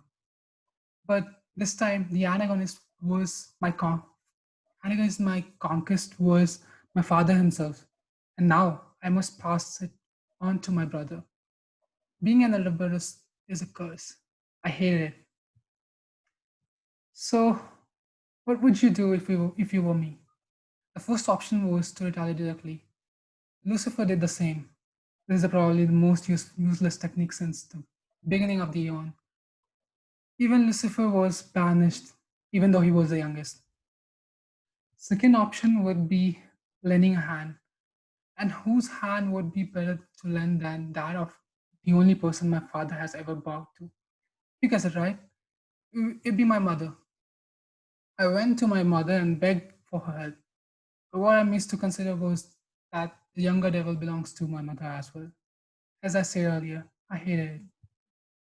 Falling out of an option, I decided to use the most powerful weapon that had ever been created. I went to my room and packed my supandi and decided to leave everything behind. I could see myself running around and making my own career. I would become much more successful than the little devil, and then I would come back to my parents who would be repenting for what they did to me. Of course, that would happen if they don't come looking for me, which I was certain that they would. I guess that was what I wanted. There's no harm in having backup plan anyway. With a broad smirk, I sneaked to my secret lair. My secret lair had all the items to survive for at least one day. I had the car that I had stolen from my cousin. Then there were at least 9 comic books. I was smart enough to keep a parleji for a situation like this as well. So I sat there and started playing with my Sapandi. It had been an hour and a half. I could still hear no sound of restlessness or even loud, worried voices. What were they doing? Do they not care about their firstborn? Even Sapandi was disappointed. I waited for yet another 15 minutes, but there was no sign of anyone alive in the vicinity. I could hear no search party coming for me. Just when I had given all the hope, I could hear someone approaching to the lair. I took no time to realize that it was the antagonist himself. Here you are. I got you a new bat. Okay, this line is a bit abrupt, but I couldn't think of anything else. Those are the first words that prove that being an older brother is such a boon. Okay, this first draft is like, I like the fact that you've just relaxed and written the whole thing down. It's an interplay of relationships. You've written it down. It's about the bat. I like this simplicity of the Paleji and the Supandi, and it shows the age of the person, like also probably shows the era. What you do is later, in your next draft, whenever you visit this, try to write this in 3 exact paragraphs. I think that's all this requires. 3 succinct paragraphs. Cut off everything else. Because there are some extra lines, which now in draft 1 is okay. Later you will see that they are not needed. Yeah, you can just shorten this in your next draft. 3 paragraphs. But good premise. Okay. Smriti is going next.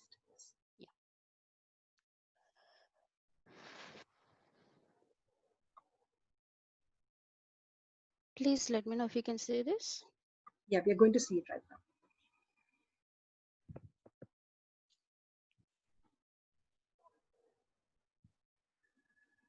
Can I read it? Please do. Okay. A young adult.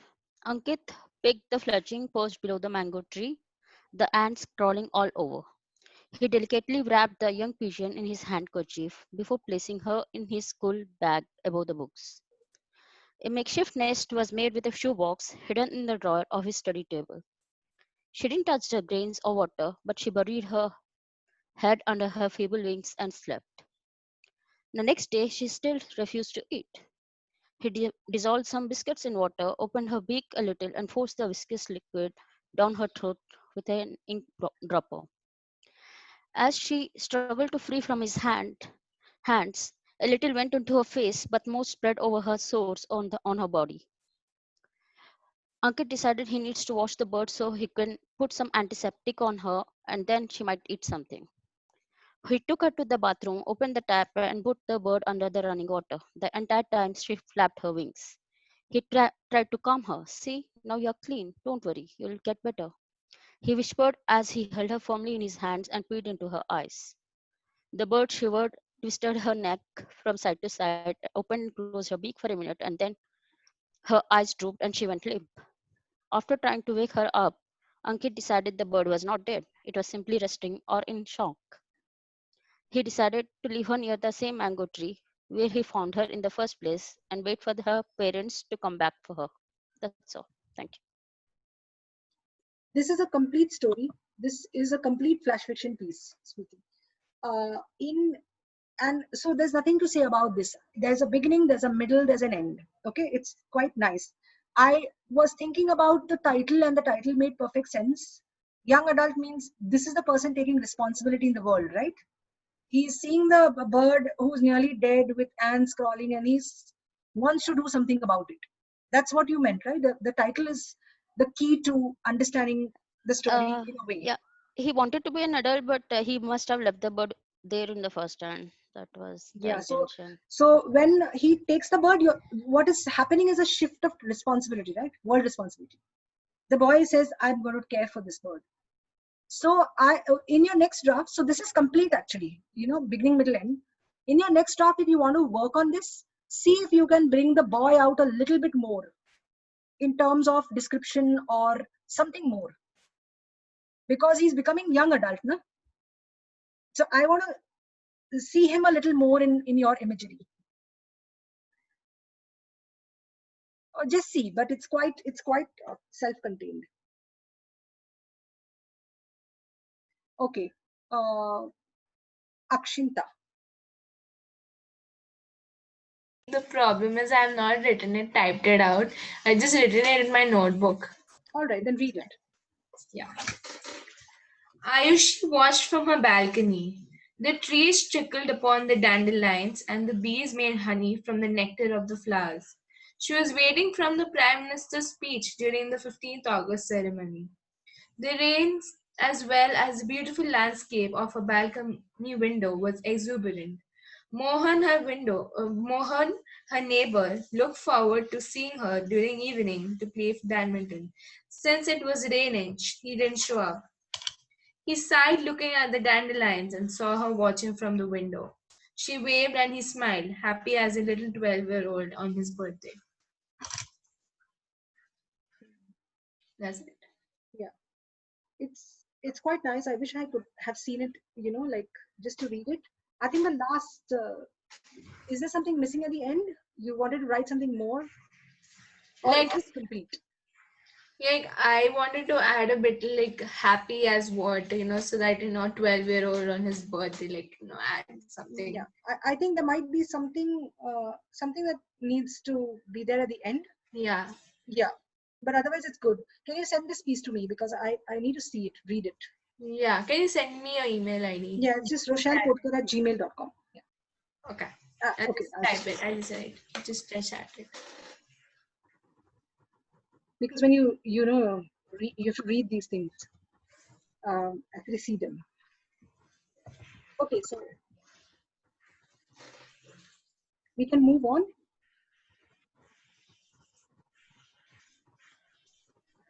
Who the next one is? I'll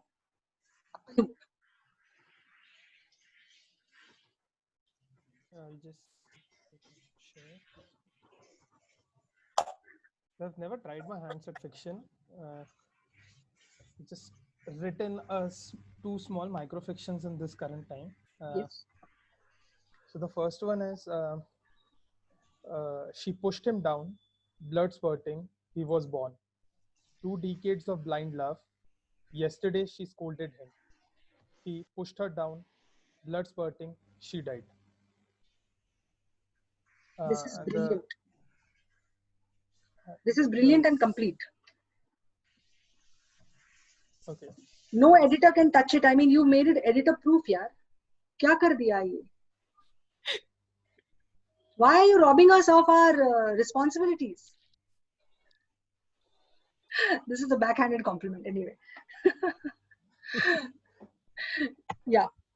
Okay. Second one, we built sand castles together. We created clay toys together. We rolled in mud together. I threw dirt on him alone. Kya baat hai? Have you done a PhD in irony? No. No, that's one. Good. ये अभी लिखा? हाँ, the last. क्या बात है? दोनों भी? Micro and try two.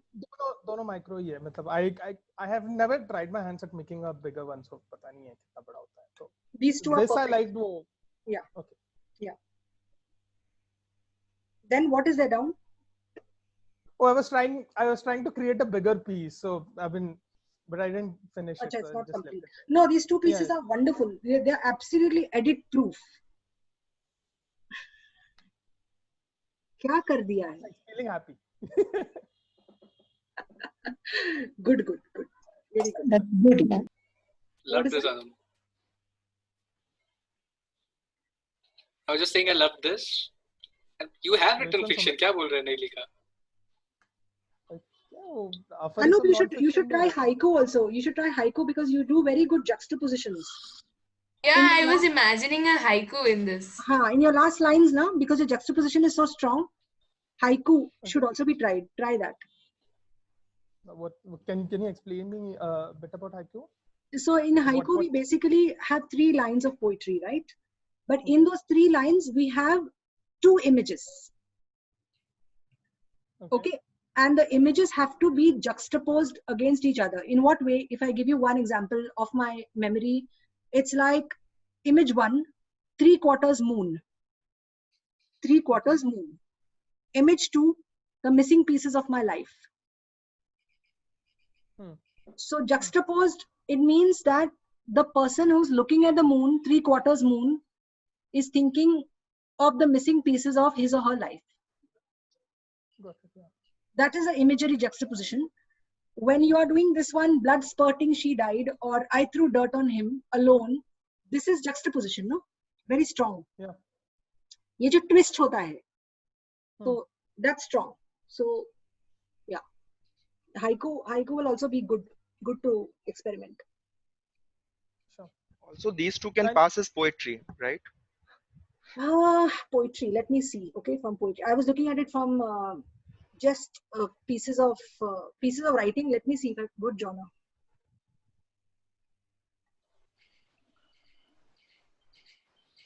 You would have to edit it Yes. for No. poetry? It could go for poetry as well. Yeah. It could go as poetry, as small fiction. It could go as anything.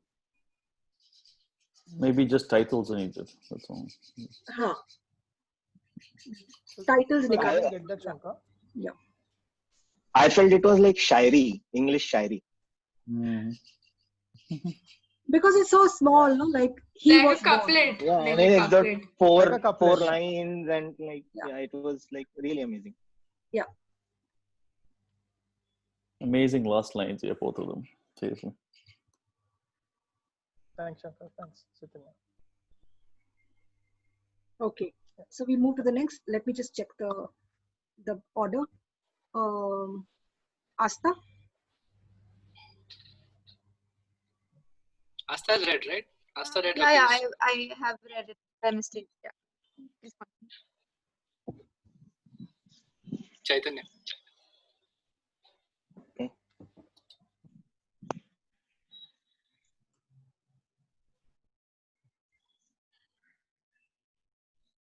Are you able to see my screen?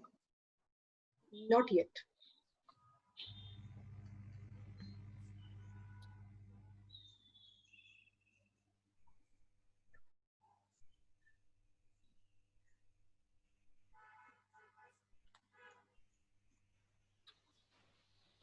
Have you started sharing? Yeah. No, not yet. Not yet, yeah. Just one. Can I just read it out otherwise? Sure, but we sometimes can miss something, okay, because of that. But it's okay. Just. Oh yeah, we can. You're now sharing. You can see it right now. Okay, great. Okay.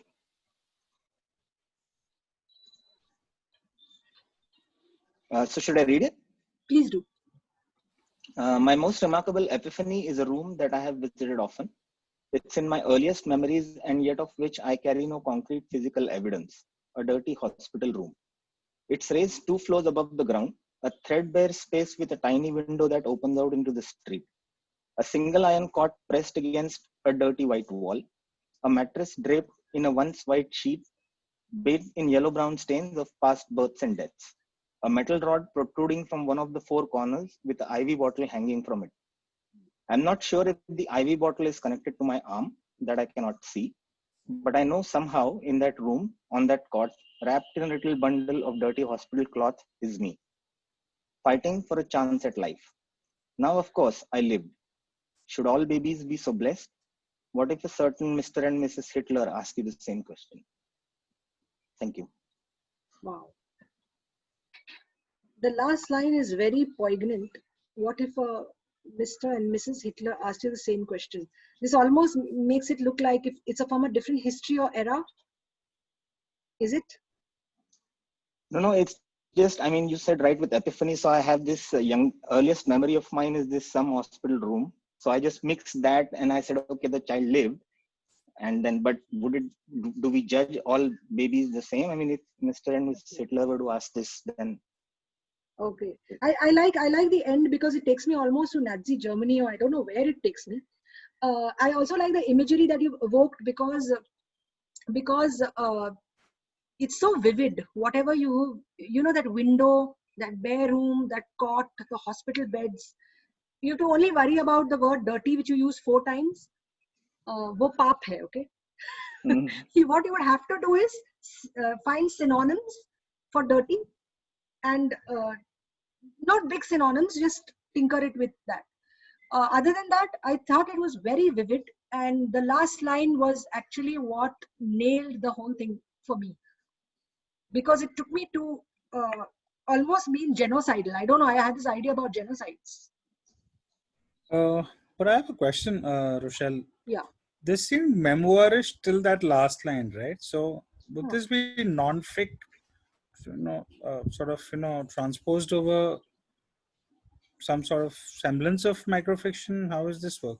No, see, besides the genres, this fits. If he submitted this as a flash fiction piece, it fits. It fits. It could. You could, of course, put this into a memoir or put this into non-fiction. You could. These 1 paragraphs, they are standalone. Okay, this one, and the many that came before. Of course, you could put them into different narrative pieces, and they could become other narratives. But this standalone works. It almost takes me to, I don't know, genocidal Nazi Germany because of that Mr. and Mrs. Hitler. It's almost like the child doesn't even know कि Hitler एक ही था या, couple थे. It's very, that last line is very, takes everything like. Okay. How? You have not thought of a title, right, Chaitanya? No. I mean, this also I just wrote whatever came to my head. If I had more time, maybe I could. Mr. and Mrs. Hitler in this is Hitler's parents, right? That's what I got from. I also got that. Question is, every child deserves to live, but what about Hitler? Like, if you could time travel and kill baby Hitler, would you? That's a eternal question, right? Yeah, it's very stark. And I mean, how much can you predict, what that baby is going to become? And then also a question of, like, does not every parent have, a good enough reason for their baby to live, because they don't know what the consequences of it will be. So I don't know. I mean, even I'm wondering about the distance from where this narrative is being told. How big is the baby now? It's almost like the baby has seen a lot of history, and now that baby is talking of that point. There's so much of history not mentioned, but because the baby survived and there's Hitler, there's an invisible history, which is the landscape. I don't know, it's very interesting. It's interesting. And somebody rightly said the theme of birth is in most of today's stories. I wonder why. Is it Independence Day? Birth. When you were reading, I presume that it was going to be an old man dying who was recalling that he could somehow remember that he was born on the same bed. He remembered that. That's what occurred to me. I don't know why, but that's what occurred to me. Yeah, what do you have to say, Chaitanya?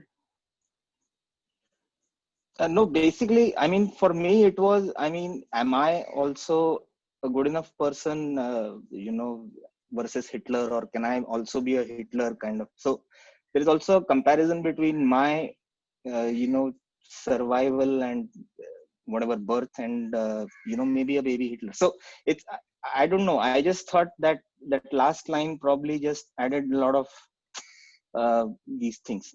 That's why it's there. Otherwise, I would probably not have thought of my birth being so significant, or my fight for survival being so significant. But then if it's all about babies, then I don't know. I mean, that way. So I don't have a very clear idea of this in my head myself.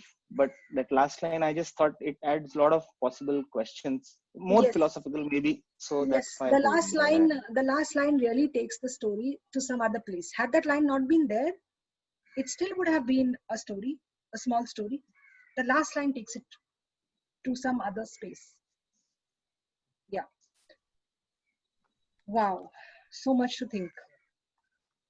Who I goes think we all next? have, Yeah. yeah. Yeah, Just yeah. a comment. I think we all have been writing related to babies or death is because of the first activity the first story which we read. That baby shoes missing. Shoes. The Yeah, Hemingway one. that started with a bang. No, it's called as anchoring effect in economics. And now I'm going to be very careful about these in my next workshops. Now that I know this is what's happening. Okay, so Arun. Is Arun here? Okay. Yes, yes. Just a second. Oh yeah, yeah. Share screen. Arun, did you take a picture? Sumit, I think Sumit will do that. Sumit, have you? Sumit, Not yet, not yet. Take a picture before people drop or anything. Yes. Would you like to? I mean, Rochelle, should we take a photograph? Sure, Is sure. it okay? After your story, Ral. Okay, all right. Should I start? Please do. Honey. Vijaya told her son to buy a jar of honey. Her 80 years old husband fell in the bathroom. Shirish had been frail, since his younger days, but was completely blind after diabetes. Yet he would move around the house, eating, pouring water, cleaning himself after toilet without help. It was clear the man had lost lately his strength. Ria, the son's wife, whispered to her market-going husband, "A kilo of honey will cost you 500 rupees. Why should you spend?" She was really, really cautious, but Vijaya had heard her. In that derelict house at Dinabandhu Sarkar Lane that Vijaya had possessed from her maternal grandfather, she felt nervous, but only for a while. Then she cried at Ria triumphantly, "Let him not buy a new jar. Ask him to return the spoonful of honey his grandmother had poured on his lips. That will be 1 kilo now, with interest." Then dramatically, she turned at his son and said politely, "Don't forget to give a spoonful to your wife too. It's a terrible event to have a bitter wife." Okay. Good.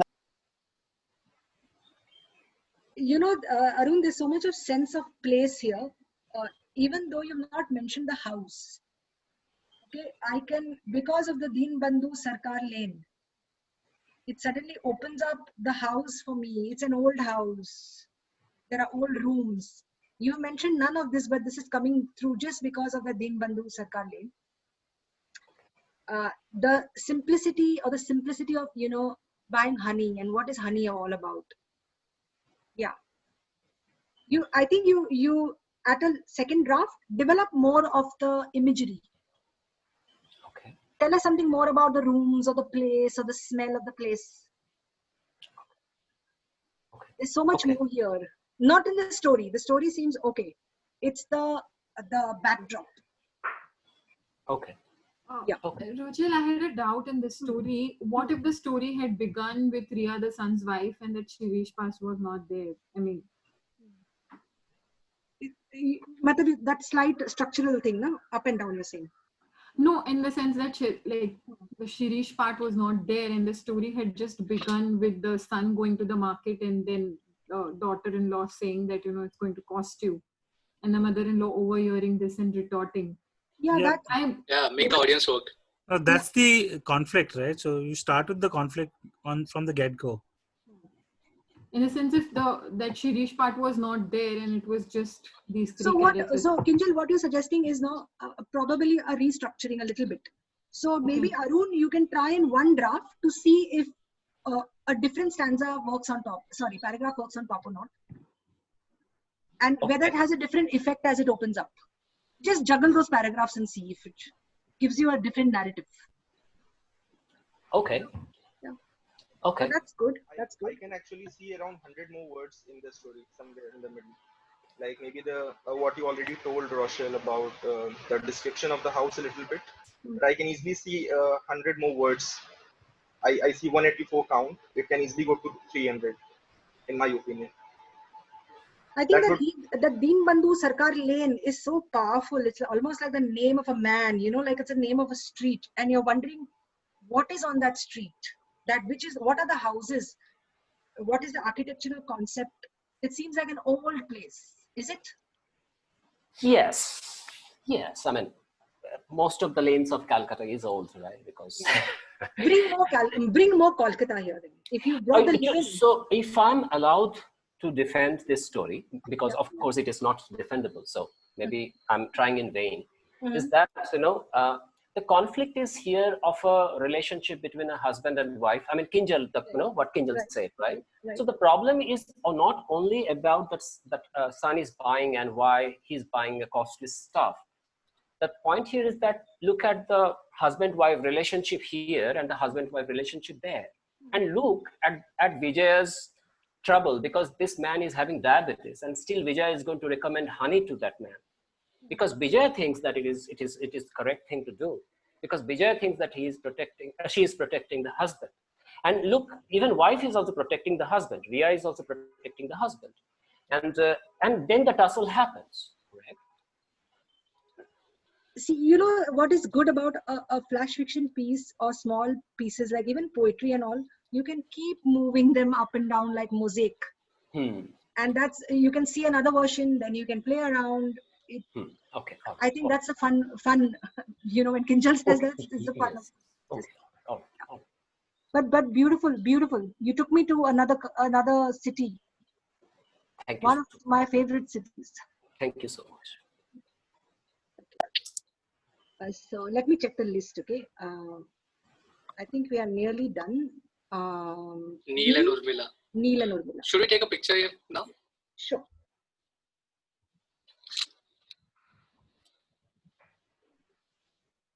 Everyone turn your cameras on, please.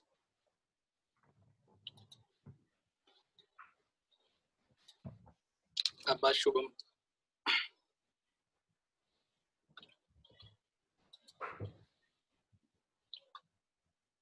Okay.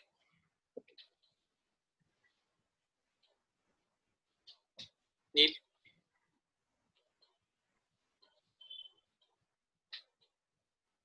Neil, yeah. Yes, I'm sharing my screen.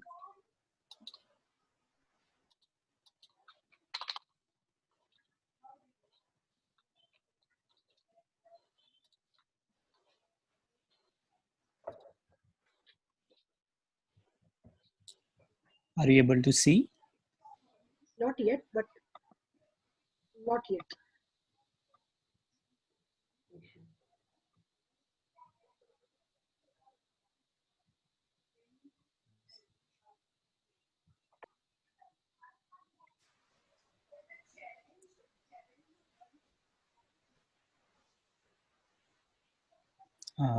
Now is it visible?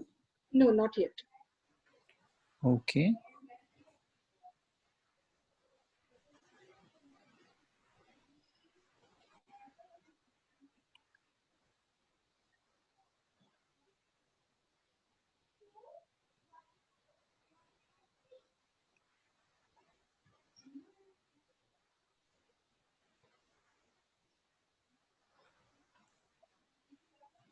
Yes.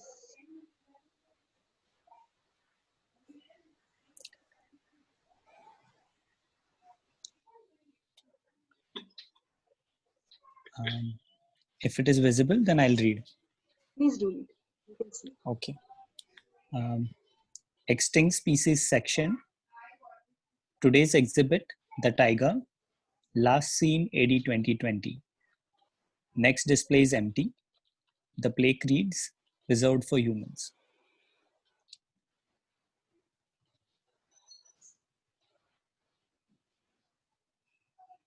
This needs an anchoring in time, right?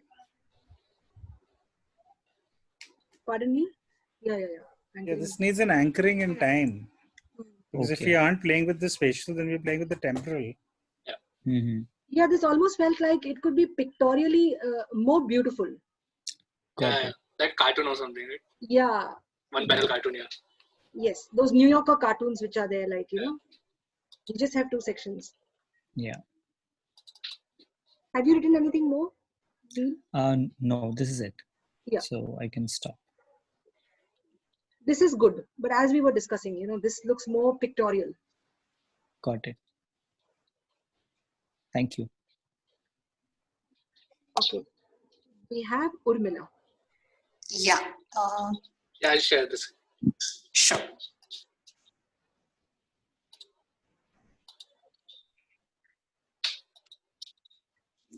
you see it? I just have one point about Neil's exhibit. I was just wondering who's reading it? Who is the exhibit for? Because it's not human, so who's reading it? Is it aliens or what? Or Got it. animals have started learning to read? What is it? I was just wondering. Yes. It seems like an Got art it, piece, Swati. like Yeah. some. The last of the humans. Yeah. True. Yeah. Okay. Urmila, can you read? Yeah. What the if? She thought. She was late again. She tried to console herself. It was just a class. Yes, she liked the subject and the teacher, but no need to get aggravated over it. Panting, she opened the second door to the classroom that led to the back benches, that failed to let her slid quietly in the room. There were very few faces, just the 5 of them. He was in mid-sentence, gave her a glance, a half nod, and continued. She took out her notebook and pen and tried to focus on the words. As the class flowed, so did her concentration. Slowly, she got into the rhythm of the words, the gestures, and the details of why that particular historical figure had been so important. And suddenly, her mind stopped. Again, it was a man, of course. Only men played historical roles in history, the world, the present. She shifted in her seat and took out the material slowly. There was still time. She moved it a lot further from her seat and went back to paying attention. At last, the class was over and he was giving an assignment. I want it next Wednesday. Is that clear? He asked, got nods. There was a shuffle of feet. She quickly reached for the second door again and stepped out. He was still talking to a couple of them. She was sorry. As she moved, ran through the corridor at a sprint, she heard the explosion. Take it, you bastards, she grinned.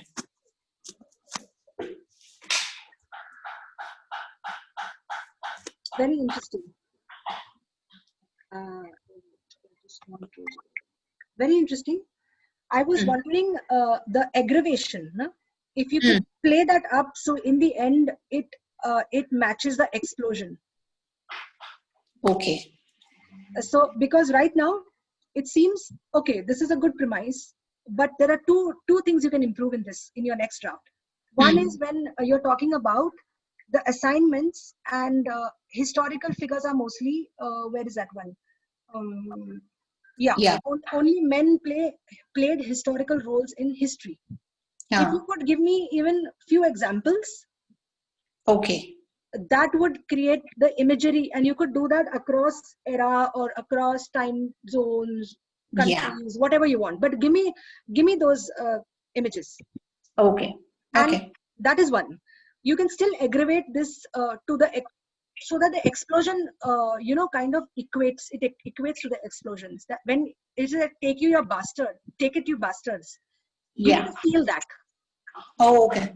Yeah, I don't feel that aggravation yet. I am about to feel it. But you'll have to build a little more into this. Okay. Okay, and yeah. So dig a little bit more into her psychology. Maybe 3 more points of aggravation if you can bring out. The explosion will make perfect sense. Fine. History ki dajiya. Achha. Yeah. So in draft 2, you can work on this. Yeah, I was wondering actually whether I could of course work on it. I will work on it. But I was wondering, isn't it more effective when you go little slow on what is aggravation and then end up with the... No, right now it's seeming passive. Oh, okay. It's seeming passive in the sense is her aggravation is so inside her. It's not coming out to me as a reader. Yeah. Yeah. Okay. And then when I see the explosion, I'm like, okay, so there's a lot happening inside her as implosion, but Yeah. I need that outside a little more. Okay. Okay. Yeah. So in the next drafts, pull it out. Yeah, there's like no hint of why she's so angry, right? Yes. That and was your material has it all inside. Yeah. I mean, an explosion is a huge thing. Like, it's just like aggravation does not lead to explosions. It has to be more. Yeah, but that was the idea actually. I understand that it can be worked on again, but that was the idea, that on the surface of it, nothing shows. And maximum it shows is a sentence. But the final thing is like a major thing. So that was supposed to be the contrast of having a very normal, everyday thing happening, and then it kind of going Okay, ahead. then if you're saying that, then at least do this. Play it up differently. Don't build the aggravation. Do the opposite. Build her need to stay calm. Her need to stay calm is an effort then. Yeah. Because she's hiding aggravation, right? Yeah. So then build that. Okay. Fine. Yeah. Thanks for the suggestions. All the best with this.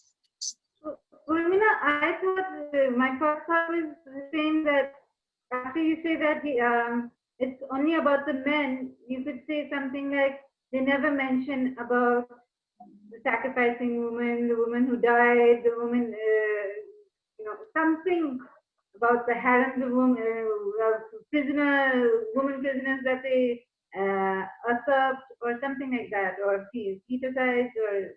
Yeah. Actually, it would be important if the class was a men-only class, right? Because if you also killed women, it kind of defeated the point, right? Yeah. So you could probably mention that. Yeah, no, that's the reason to keep it without mentioning. There is an assumption there.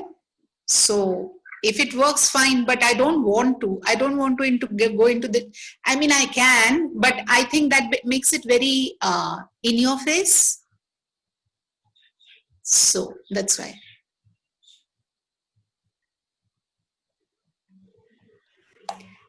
Okay. And so Kinjal had asked a question. Kinjal? Yeah, I had typed it out whether there are any journals, authors, or anthology you would recommend to read more of Flash. See, Kinjal, there are plenty of them. If you just do one Google, I think you will get almost 20 to 50 journals that are there world over that publish, and you can read flash fiction and they publish also flash fiction. Yeah, starting with 3 a.m. Vestal Review, plenty of them. Even New Yorker. Yeah. Any Indian journals that do flash fiction? I've not seen many of them do flash fiction. Somehow we are not very supportive of smaller forms, I wish we were more supportive of them. Yeah, but no, not really. But I think there are few flash fiction authors who have published their works. I know one is Abha Iyengar, but not many. This form is not, it's considered a stepping stone, to other forms. Maybe short stories, novels. But this in itself is so powerful that It definitely is. Because it makes you look at each word, na? See, what I feel as writers is what we need to look at is brevity. Don't just use words. Know how to cut them down to effective impact. Yeah. But I have had, thorough fun listening into all your draft ones mostly. And, even the one like Swati, you shared something you'd written earlier. Beautiful. I really had fun because so many different perspectives, styles of writing, ways of thinking. So, wow, I had fun. It's kind of a long session all for had fun. It's kind of a long session for something about microfiction, right? But shouldn't that be the juxtaposition? Don't you want irony? That's true. That's true. By the way, the longest, even haiku takes very long, because the shortest works are a tightrope walk of brevity. It takes the longest time to learn them, to practice and edit them. Agreed. I'm just thanking everyone's saying, yeah. Rochelle, thank you so much. Thank you. Thank you so much. And I mean, yeah, And we are very grateful. Yeah. We are very grateful. And all the best to you in your writings. Yeah. Thanks. Yeah. Please do something again with us. Yeah, just like looking forward to a poetry session. Yes, I can do poetry. We can do short So stories. whenever you have time. Haiku, haigun. See, I'm ready to sell. See, haiku, haigun. Short story. Haiku, haigun is a good idea. I write in 4 or 5 forms except novel and screenplay, which is too long to do workshops on.